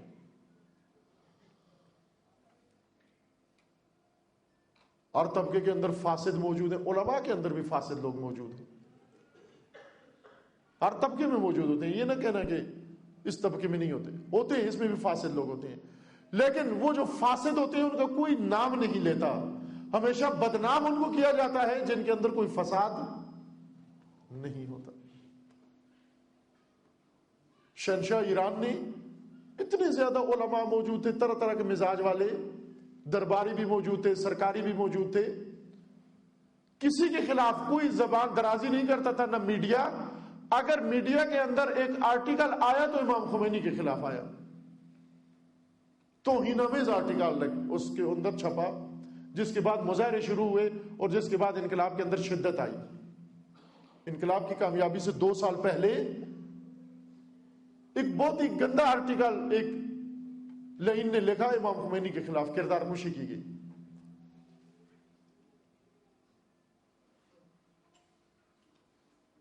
پاکستان کے اندر بہت موجود ہیں، لیکن جب قتل کرتے ہیں شہید حسینی کو جا کے قتل کرتے ہیں۔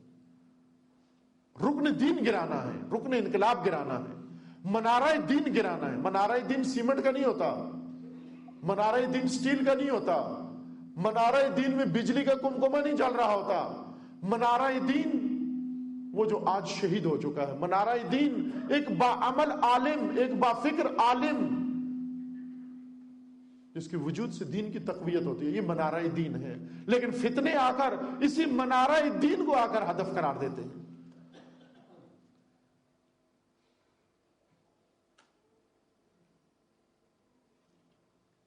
تسلم منار الدین وتنقض عقد الیقین.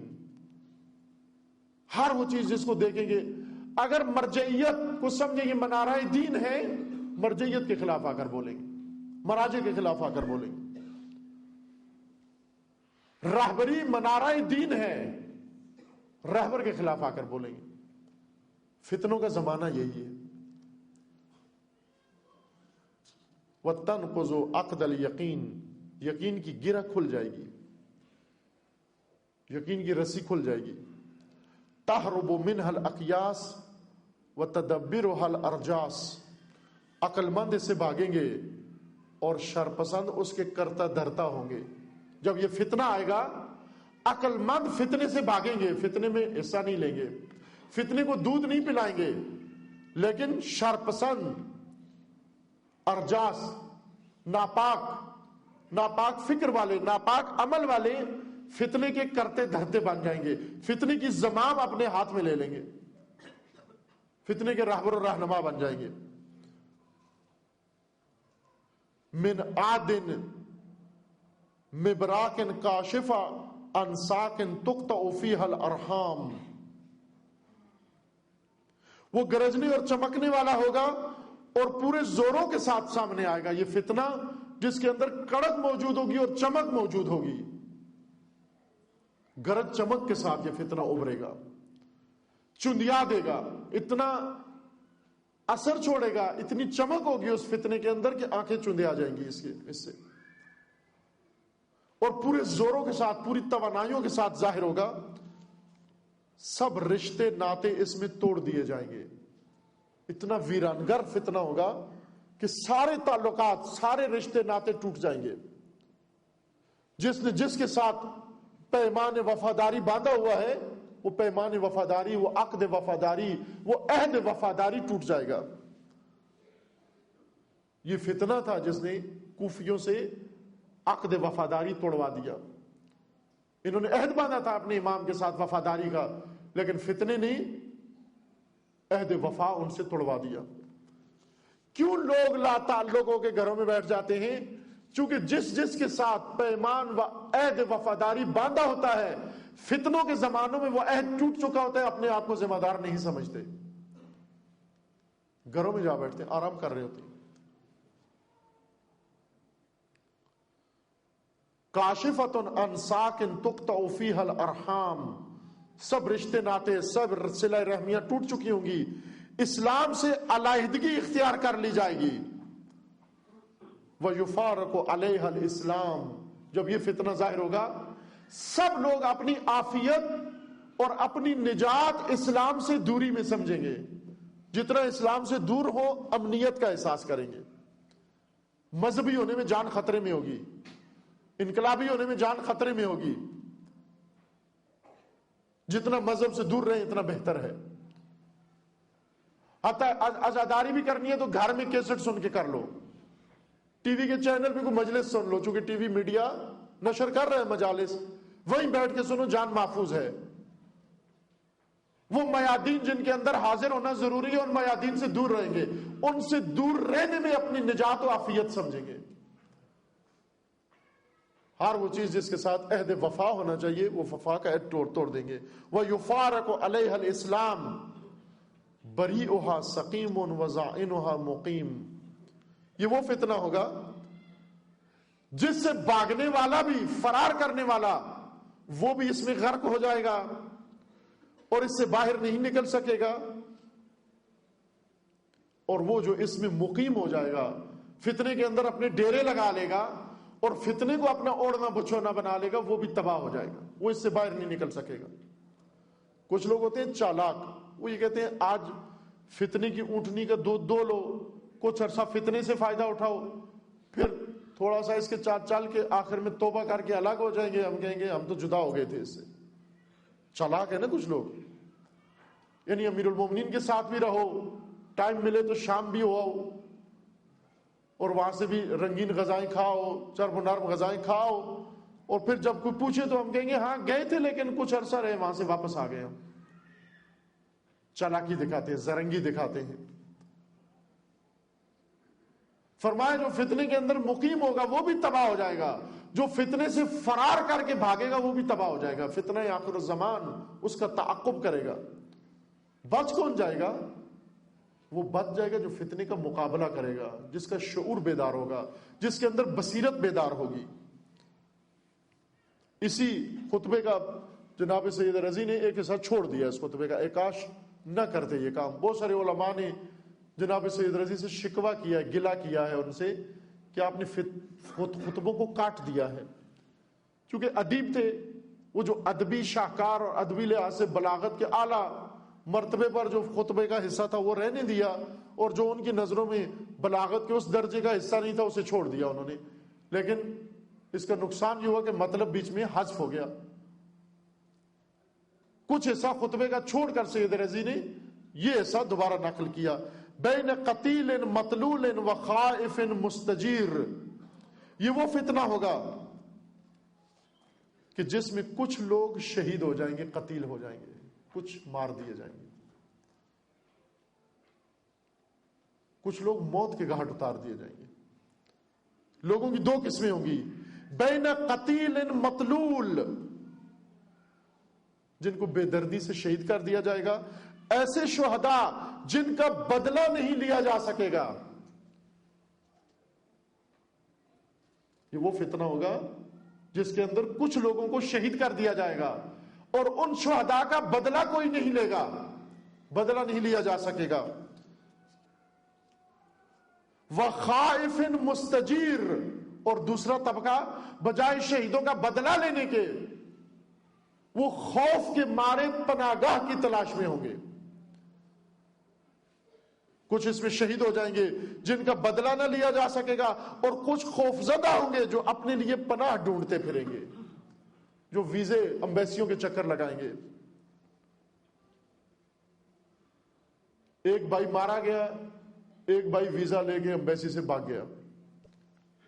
پڑوسی مارا گیا، دوسرا پڑوسی بھاگ گیا. ایک دوست مارا گیا، دوسرا دوست بھاگ گیا، پناہ کی تلاش میں. لیکن انہیں پناہ نہیں ملے گی، چونکہ جہاں جائیں گے فتنہ وہاں پر موجود ہوگا. امیر المومنین فرماتے ہیں جب فتنہ آخر الزمان ظاہر ہوگا بس دو طبقے ہوں گے. ایک وہ جنہیں مار دیا جائے گا، شہید کر دیا جائے گا، جن کا خون بہا بھی نہیں لیا جائے گا، جن کا بدلہ بھی نہیں لیا جائے گا، جن کا انتقام لینے والا کوئی نہیں ہوگا، چونکہ انتقام لینے والے خوفزدہ ہو جائیں گے. یختلون بعقد الایمان و بغرور الایمان، یختلون بعقد الایمان و بغرور الایمان.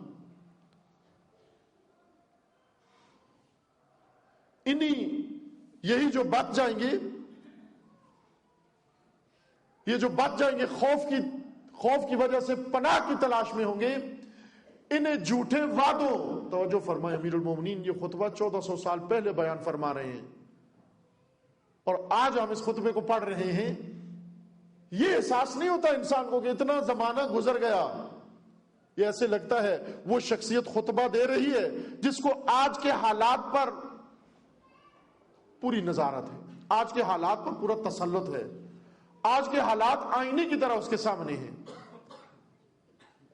امام فرماتے ہیں یہ لوگ جو فتنوں سے بھاگ کر پناہ کی تلاش میں خوفزدہ ہو کر جائیں گے، انہیں جھوٹے وعدوں کے ساتھ دھوکہ دیا جائے گا. ان کے سامنے قسمیں کھائی جائیں گی کہ آؤ تم آؤ، ہم تمہیں پناہ دیتے ہیں، ہمارے ساتھ مل جاؤ، ہمارے لیے کام کرو. یہ جان کے امان کے بدلے یا جاسوس بن جائیں گے، مخبر بن جائیں گے، فتنہ بازوں کے اعلی کار بن جائیں گے، لیکن انہیں دھوکہ دیا جائے گا. دھوکے کے ساتھ ان کو عبرتناک سزا دی جائے گی. یختلون بعقد الایمان،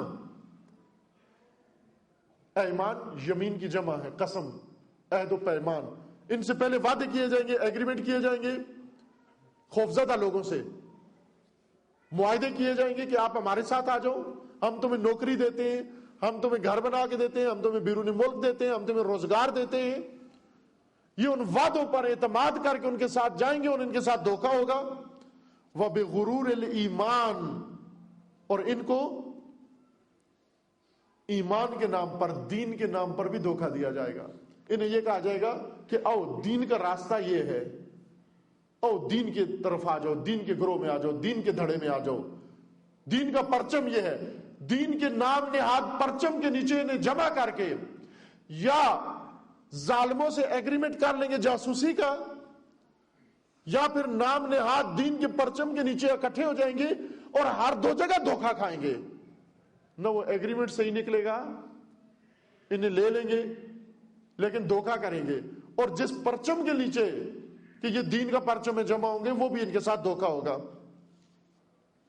فلا تکونوا انصاب الفتن وآلام البدع والزموا ما عقد علیہ حبل الجماعہ. اب امیر المومنین علیہ السلام حکم دیتے ہیں کہ ایسے میں تم نے کیا کرنا ہے. فتنوں کے اثرات بتا دیے کہ فتنے جب ظاہر ہوتے ہیں کن علامتوں کے ساتھ آتے ہیں. ان علامتوں کو ہم آج اپنے زمانے میں اگر ڈھونڈیں، تلاش کریں، ہمیں عیان نظر آتی ہیں وہ علامتیں آج ہر سرزمین کے اوپر، اور بالخصوص سرزمین پاکستان پر.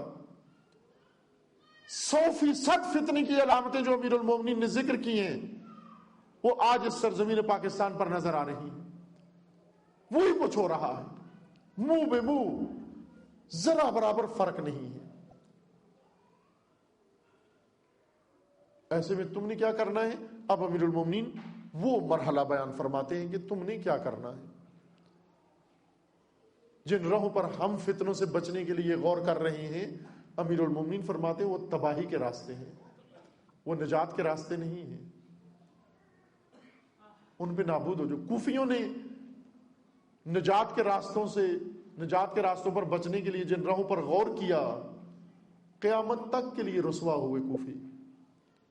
یہ نہیں ہے نجات کا راستہ. فتنے جب برپا ہوں، فتنے جب اٹھیں اور اپنی سینہ زوری دکھائیں اور تہس نہس کریں، اور خصوصاً آخر الزمان کے یہ سخت اور پیچیدہ فتنے، شعور اور بصیرت کی ضرورت ہے. بصیرت کے منبع سے وابستگی کی ضرورت ہے، ایک رہبر آگاہ کی پیروی کی ضرورت ہے، اور اس کے ساتھ اعلام ہم بستگی کی ضرورت ہے. دائیں بائیں جھنڈوں کو چھوڑنے کی ضرورت ہے. فتنے ائمہ کے دور میں ایک ایک کر کے پیدا ہوتے رہے، لوگ جوک در جوک جاتے اور ائمہ معصومین ان کو روکتے. جب بنو امیہ کے خلاف تحریک چلی، یہ بھی فتنوں کا زمانہ تھا.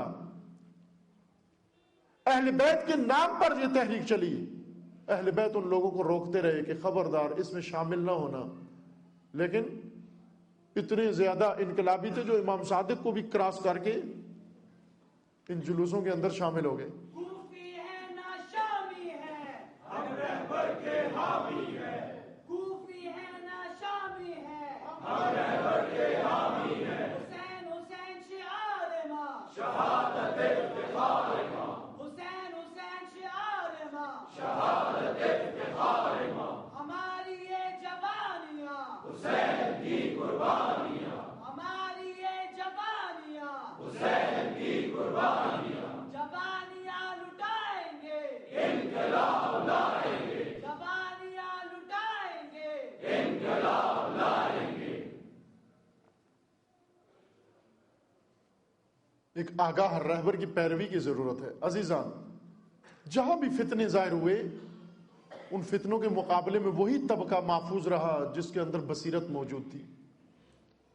کسی بھی سرزمین پر جب بنو امیہ کے خلاف تحریک چلی، بنو عباس، بڑے بڑے شیعہ، قداور شیعہ، مشہور شیعہ، ابو مسلم خراسانی، اس نے پورا فوج تشکیل دی، اہل بیت کا پرچم اٹھایا اور کربلا کے شہیدوں کا انتقام لینے کے لیے بنو امیہ سے قیام کیا. اس نے خط لکھا، اس کے ساتھ لاکھوں لوگ تھے، اور بنو امیہ کو شکست دینے والا یہی شخص ہے، بنو عباس کو تخت پر بٹھانے والا یہی شخص ہے. لیکن کس کے نام پر اس نے کیا کیا؟ اہل بیت کا پرچم اٹھایا، نام کربلا کا اٹھایا، جھنڈا کربلا کا بلند کیا. لیکن ایک ظالم سلسلے کے خلاف دوسرے ظالم سلسلے کو تخت پہ لا بٹھایا، نام اہل بیت کا استعمال کیا. اس وقت امام صادق علیہ السلام نے بتایا کہ یہ ہمارا نہیں ہے، یہ بندہ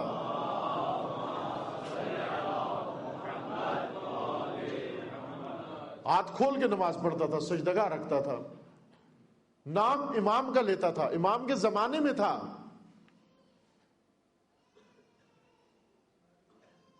لیکن دشمن کے لیے کام کر رہا تھا۔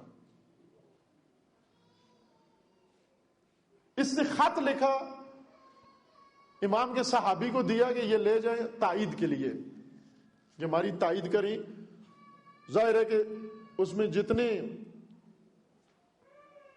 مظاہر تھے، جتنے بھی اس کی علامتیں تھیں، وہ ساری یہی بتاتی تھیں کہ یہ اہل بیت کے حامی ہیں۔ امام سے تائید لینے کے لیے، حمایت لینے کے لیے خط بھیجا کہ امام علیہ السلام بھی خوش ہوں گے، چونکہ بظاہر امام کا نام لیا جا رہا ہے، کربلا کا نام لیا جا رہا ہے، لہذا امام فوراً دستخط کریں گے اس خط پر، اور مالی مدد بھی ہوگی، فنڈ بھی دیں گے، اور جو لوگ ابھی تک اس تحریک میں نہیں ہیں انہیں بھی ہم امام کا نام لے کر اس کے اندر شامل کر لیں گے۔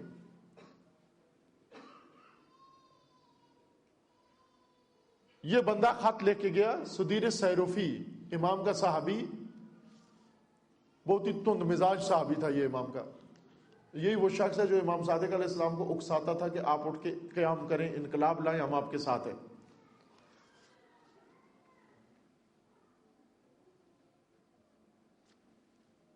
کئی جگہ پر امام سے ڈانٹ بھی کھائی اس نے۔ سادہ تھا یہ، سادہ لو تھا یہ، جس کو بھی دیکھتا تھا اہل بیت کا نام لے رہا ہے اسی کے ساتھ مل جاتا تھا یہ جا کر۔ کتنی مدت تک امام صادق علیہ السلام کو یہ سیروفی قائل کرتا رہا مسلم خراسانی کے بارے میں کہ مولا یہ آپ کا بڑا حقیقی، آپ کا ماننے والا ہے، آپ کا مرید ہے، آپ کا شیعہ ہے، آپ کے علاوہ کسی کا نام نہیں لیتا۔ امام اس کو سمجھاتے کہ ایسے نہیں ہیں، لیکن یہ روز دلائل اکٹھے کر کے امام کو آ کر کانے کرنے کی کوشش کرتا۔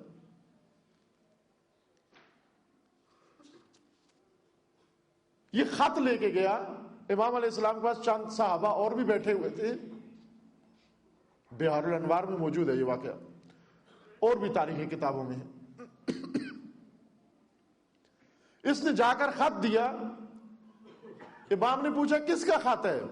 اس نے کہا ابو مسلم خراسانی کا خط ہے، بہت بڑے انقلابی لیڈر کا، جو اہل بیت کے نام پر بہت بڑی تحریک چلا رہا ہے اور بہت بڑی امپراتوری کو شکست دے رہا ہے، بڑی بڑی سلطنت گرا رہا ہے، یہ اس کا خط ہے۔ امام علیہ السلام نے پڑھے بغیر وہ خط آگ میں ڈال دیا، کہا کہ اس نے مجھے کہا تھا کہ جواب لے کر آنا۔ امام نے وہ خط سب کے سامنے آگ میں ڈال کے کہا اس کو دیکھو یہ جواب ہے اس کا۔ یعنی امام نے یہ فرمایا کہ تم دوسروں کی آنکھوں میں دھول جھونک سکتے ہو، لیکن جعفر صادق کی آنکھوں میں دھول نہیں جھونک سکتے ہو۔ تم فتنے کا حصہ بن سکتے ہو اور بہت سارے میرے سادہ لوہ پیروکاروں کو دھوکہ دے سکتے ہو، لیکن راہبر کو دھوکہ نہیں دے سکتے ہو، امام کو دھوکہ نہیں دے سکتے ہو تم۔ ہرگز امام نے آخر تک اس کی تائید نہیں کی۔ آخر کار امام نے اس کو یہ بتایا کہ تو ایک مجلس میں، جو وہ بھی بیٹھا ہوا تھا، امام بھی تھے، امام نے وہاں پر سب کے سامنے اسے کہا، نشان بھی دیا کہ تو ان کے ہاتھوں مارا جائے گا، یعنی جن کے لیے کام کیا تھا اس نے، عباسیوں کے ہاتھوں۔ آخر کار ابو منصور صفا نے ابو مسلم خراسانی کو قتل کروا دیا۔ یہی محسن ان کا، جس نے اہل بیت کا نام استعمال کر کے عباسیوں کو تخت پہ لا کر بٹھایا، یہ انہی عباسیوں کے ہاتھوں قتل ہو گیا، اور امام علیہ السلام کی پیشن گوئی درست ثابت ہوئی۔ عزیزان، فتنوں کے اندر ہوشیاری بہت ضروری ہے۔ کوئی زمانہ ہو، علی علیہ السلام کا زمانہ ہو، کربلا کا زمانہ ہو، صادقین علیہ السلام کا زمانہ ہو، عصر غیبت کبریٰ ہو، انقلاب کے بعد کا زمانہ ہو، جب بھی فتنوں کا ظہور ہو اس کے اندر شعور کی ضرورت ہے، بیداری کی ضرورت ہے۔ وہ بیداری جو نہج البلاغہ میں یہ فریادیں کر کر کے امیر المومنین علیہ السلام ہمیں دے رہے ہیں، اور اگر بیداری ہو جائے پھر بنو امیہ کی جگہ بنو عباس نہیں آتے، پھر حق اہل بیت کو ملتا ہے۔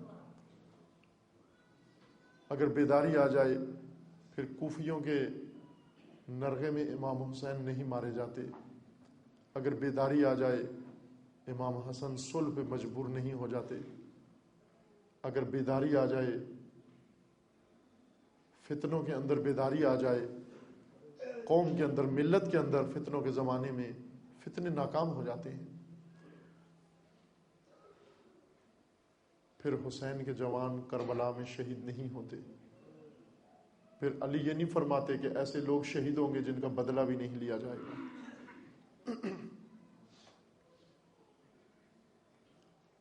آج فتنوں کا زمانہ ہے اور آج ہی ہمیں اس بیداری اور شعور و احساس کی ضرورت ہے۔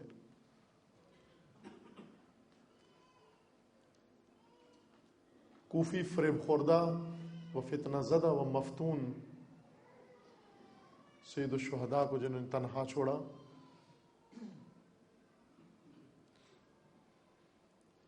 کربلا میں پہنچے، وہی کوفی سید الشہداء نے ان کو خط دکھائے کہ یہ تمہارے خط ہیں، نام بتائے فلاں فلاں فلاں جو اس وقت قاتلوں کے لشکر میں موجود ہے، نام لے کر کہا کہ تمہارے خط تو میرے پاس موجود ہیں، تم نے تو خود مجھے خط لکھے۔ خط لکھ کر بلا کے پھر مارنے بھی آگئے۔ فتنہ زدہ و فتنہ خور، ظلم کیا، ایک سے بڑھ کر ایک ستم کیا، ستم بالائے ستم اس وقت کیا جب حسین ابن علی کے اس بیٹے کو مارا جو شبیہ رسول تھا۔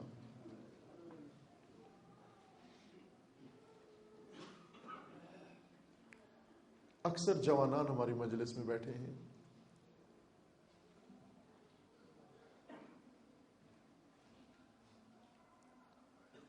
جوانان عصر انقلاب، جوان حسین اسوہ ہے ہمارا، وہ جوان حسین جو آگاہ و بیدار۔ سید الشہداء جب کربلا کے راستے میں جا رہے تھے، ایک مقام پر گھوڑے کی پشت پر حضرت کے لیے حالت منامیہ پیش آئی۔ عالم شہود میں سنا کہ ایک آواز غیبی یہ کہہ رہی ہے کہ یہ کاروان موت کی طرف جا رہا ہے اور موت اس کاروان کی طرف آ رہی ہے۔ امام علیہ السلام نے آنکھ کھول کے پڑھا انا للہ و انا الیہ راجعون۔ حضرت علی اکبر آگے بڑھے اور عرض کرنے لگے بابا جان یہ آیہ استرجاع کیوں پڑھی ہے؟ سید الشہداء نے فرمایا کہ بیٹا ابھی میں نے حالت منامیہ میں ایک آواز سنی ہے، ایک عاطف غیبی یہ کہہ رہا تھا کہ یہ کاروان موت کی طرف جا رہا ہے اور موت اس کاروان کی طرف آ رہی ہے۔ حضرت علی اکبر عرض کرتے ہیں اولسنا علی الحق، کیا ہم حق پر نہیں ہیں؟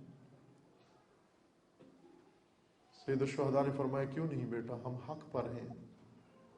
جناب علی اکبر کہتے ہیں بابا پھر پرواہ نہیں ہے، ہم موت پہ جا پڑیں یا موت ہم پہ آ پڑے، ہم موت کی طرف جائیں یا موت ہماری طرف آ جائے، کوئی پرواہ نہیں ہے جب ہم حق پر ہیں۔ اور حقیقت یہی ہے کہ کربلا کے شہداء پر موت نہیں پڑی، چونکہ موت اگر ان پر پڑتی موت مار دیتی ان کو۔ یہ شہداء تھے جو موت پہ جا پڑے اور موت کو مار دیا۔ آج اس واقعے کے 1400 سال بعد بیٹھ کر قریہ قریہ، گلی گلی، گھر گھر ذکر اولاد حسین و ذکر اصحاب حسین اس بات کی علامت ہے کہ موت نے نہیں مارا ان کو، بلکہ وہ جو فتنوں کی زد میں آ گئے تھے آج ان کا کوئی نام لینے والا نہیں ہے، انہیں موت نے مار دیا جو موت سے ڈر کے بیٹھے رہے۔ روز عاشور جب جناب علی اکبر اپنے بابا کی خدمت میں حاضر ہوئے، جب صحابہ سب شہید ہو گئے، انصار شہید ہو گئے، سید الشہداء کی خدمت میں جناب علی اکبر حاضر ہوئے، اذن جہاد مانگا۔ سب سے پہلا ہاشمی میدان میں جانے کے لیے آئے۔ سید الشہداء نے خوشی خوشی جس شہید کو، تنہا شہید یہ ہے کربلا کے مجاہد، جس کو میدان میں بھیجتے ہوئے سید الشہداء نے تردد سے کام نہیں لیا، اجازت دے دی، فوراً اجازت دے دی، پہلے مطالبے پر ہی۔ ہمیں سناتے ہیں پڑھنے والے کہ سید الشہداء کو بہت سخت تھا علی اکبر کو میدان میں بھیجنا، روکتے رہے نا، ہر شہید کو روکا، ہر مجاہد کو روکا، ہر ہاشمی کو روکا، جناب قاسم کو روکا، میرے بھیا کی نشانی تو نہ جا میدان میں، اپنے بھائی ابو الفضل العباس کو روکا، میرے علمدار تو نہ جا میدان میں، سب کو روکا، ہر انصاری کو روکا، کہا تم نہ جاؤ میدان میں، تم اہل و عیال والے ہو، تمہارے بچوں کو تمہاری ضرورت ہے، لیکن جس مجاہد کو نہیں روکا وہ حضرت علی اکبر ہیں۔ جناب علی اکبر نے اجازت مانگی، اجازت مل گئی۔ سید الشہداء نے فرمایا اکبر میں نے اجازت دے دی، لیکن پہلے جا کر خیام سے اپنی پھوپھیوں اور بہنوں سے بھی جا کر رخصت ہو۔ جناب علی اکبر خیام میں گئے، چہرے کے اوپر نور، جس طرح کسی شخص کو بہت بڑی خوشخبری سنا دی گئی ہو، بشارت دے دی گئی ہو۔ جناب زینب سلام اللہ علیہا نے حضرت علی اکبر کا چہرہ دیکھا، سمجھ گئی علی اکبر بشارت پا کے آ گئے ہیں، مجدہ شہادت لے کر آ گئے ہیں۔ بیویاں جمع ہوئیں، حضرت علی اکبر کو رخصت کیا، لیکن نہ عام انداز میں رخصت کیا، چونکہ حضرت علی اکبر شبیہ رسول تھے، اشبہ الناس بالرسول، نبی خدا سے شبیہ ترین انسان تھے، اور اہل بیت کو جب بھی نبی کی یاد آتی جناب علی اکبر کے چہرے کی زیارت کر لیتے۔ آج صرف فرزند حسین کی زیارت ہی نہیں آخری دفعہ ہو رہی، بلکہ شبیہ رسول کی بھی آخری دفعہ زیارت ہو رہی ہے۔ یہ چہرہ انور پھر نظر نہیں آئے گا۔ جی بھر کے بیویوں نے دیکھا، بوسے لیے اور پھر رخصت کیا۔ جناب علی اکبر آئے اپنے بابا کے پاس، آ کر عرض کی بابا میں اجازت لے آیا ہوں۔ سید الشہداء نے اپنے ہاتھ سے اپنے بیٹے کو تیار کیا۔ ہر مجاہد جو میدان میں گیا حضرت عباس نے بھیجا، ہر مجاہد کو، ہر انصاری کو حضرت عباس نے بھیجا، ہر ہاشمی کو حضرت عباس نے بھیجا۔ لیکن جب علی اکبر کی باری آئی، خود سید الشہداء آگے بڑھے، اپنے بیٹے کے سر پہ امامہ رکھا، دستار رسول رکھی، اس کے اوپر خود رکھا، خود رکھ کے اپنے بیٹے کو زرہ پہنائی، زرہ پہنا کر شمشیر حمائل کی نیزہ ہاتھ میں تھمایا، اور اپنے ہاتھوں سے لگام تھامی، گھوڑے کی لگام تھام کے علی اکبر کو سوار کیا گھوڑے کے اوپر۔ گھوڑے کے اوپر سوار کر کے علی اکبر کو دعا دی، میدان کی طرف روانہ کیا۔ جناب علی اکبر کا گھوڑا چند قدم مقتل کی طرف آگے بڑھا، سید الشہداء بھی ساتھ ساتھ گھوڑے کے چلتے گئے۔ جناب علی اکبر پیچھے مڑ کے دیکھتے ہیں کہ بابا بھی ساتھ آ رہے ہیں، گھوڑا روک دیا، کہنے لگے بابا کیا جدا نہیں کر سکتے؟ بابا کیا بیٹے کو میدان میں نہیں بھیج سکتے؟ سید الشہداء نے کیا فرمایا؟ اکبر تو صرف میرا لخت جگر ہی نہیں، تو میرے نانا کی نشانی بھی ہے، تو شبیہ رسول بھی ہے، میں آخری دفعہ زیارت کر رہا ہوں شبیہ رسول کو۔ اکبر ذرا آخری دفعہ موڑ کے مجھے دیکھتے جاؤ، تاکہ یہ نقش مجھے پھر نظر نہیں آئے گا، میں زیارت رسول بھی کرتا رہوں۔ جناب علی اکبر کو رخصت کر دیا، در خیمہ پہ سید الشہداء بیٹھ گئے۔ علی کے پوتے نے جنگ شروع کی، پیاس کی شدت، گرمی کی تمازت. سید الشہداء اس ندا کی انتظار میں ہیں جو صبح سے بار بار سنتے تھے، اور وہ ندا کھینچ کے حسین کو مقتل میں لے جاتی تھی. اتنے میں کیا دیکھا کہ مقتل کی طرف سے گھوڑا دوڑتا ہوا آ رہا ہے. علی اکبر خیمے کی طرف آ گئے، بابا کے قریب پہنچ کر گھوڑے کو روک کر گھوڑے سے نیچے اترے. سید الشہداء پوچھتے اکبر واپس کیوں آ گئے؟ کہنے لگے بابا بڑی شدت کی گرمی ہے، یہ لباس جنگی سارا لوہے کا ہے، میں پیاسا ہوں، ذرا گرم ہو گئی ہے، خود گرم ہو گیا ہے، پیاس شدت کا اختیار کر گئی ہے. اگر 2 گھونٹ پانی مل جائے آج اپنے جد علی کی شجاعت کے جوہر دکھاؤں، اس لشکر کو یہیں پہ شکست دے دوں، پھر نار کر دوں.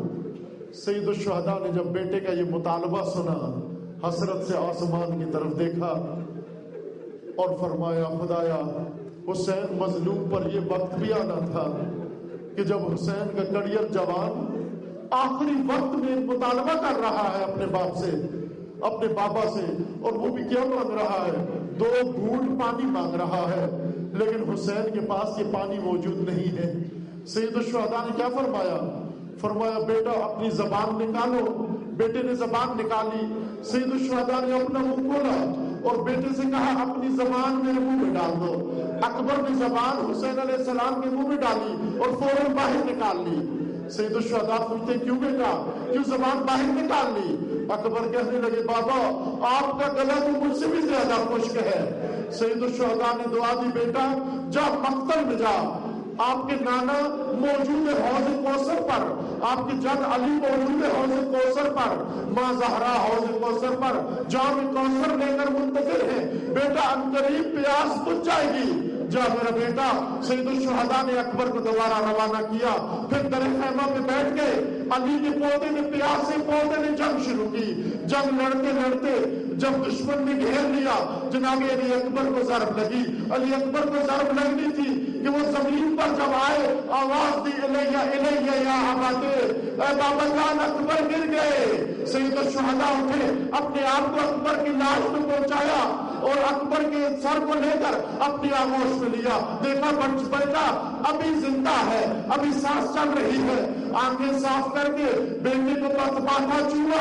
حضرت علی اکبر نے آنکھیں کھولی تو کیا کہنے لگے بابا جان جب میں زخمی ہو کر زین سے زمین پہ آیا آپ کو ندا دی، آپ کے پہنچنے کے درمیان اس مدت میں مدہوش ہو گیا. اس مدہوشی کے عالم میں میں نے عالم خواب میں حوض کوثر پہ اپنے جد کو دیکھا، رسول اللہ کو دیکھا، امیر المومنین کو دیکھا، اپنی جدہ فاطمہ زہرا کو دیکھا، چچا حسن مصطفیٰ کو دیکھا. سب نے مجھے پیغام دیا اور کیا کہا، اے اکبر ہمارے پیاسے حسین کو کہیو اب ذرا جلدی آ جائے، اپنی ماں کو زیادہ انتظار میں نہ رکھے.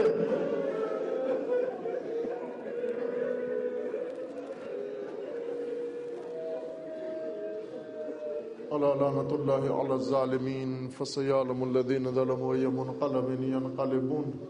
اللہم بحق اسمک العظیم الاعظم الاعز الاجل الاکرم یا اللہ یا اللہ یا اللہ یا اللہ یا اللہ یا اللہ یا اللہ. پروردگارہ بحق محمد و آل محمد ہمارے اس قلیل سے ذکر کو اپنی بارگاہ میں قبول فرما. مومنین کے اس اخلاص و خلوص کو شرف قبولیت عطا فرما. جو مومنین اس دنیا سے رحلت کر گئے انہیں جوار رحمت میں مقام نصیب فرما. جو مریض ہیں علیل انہیں شفاء کاملہ نصیب فرما. جو ملتمس دعائیں ان کی دعاؤں کو مستجاب فرما. جو کسی مشکل و مصیبت میں گرفتار ہیں ان کے تمام مسائل و مشکلات کو برطرف فرما.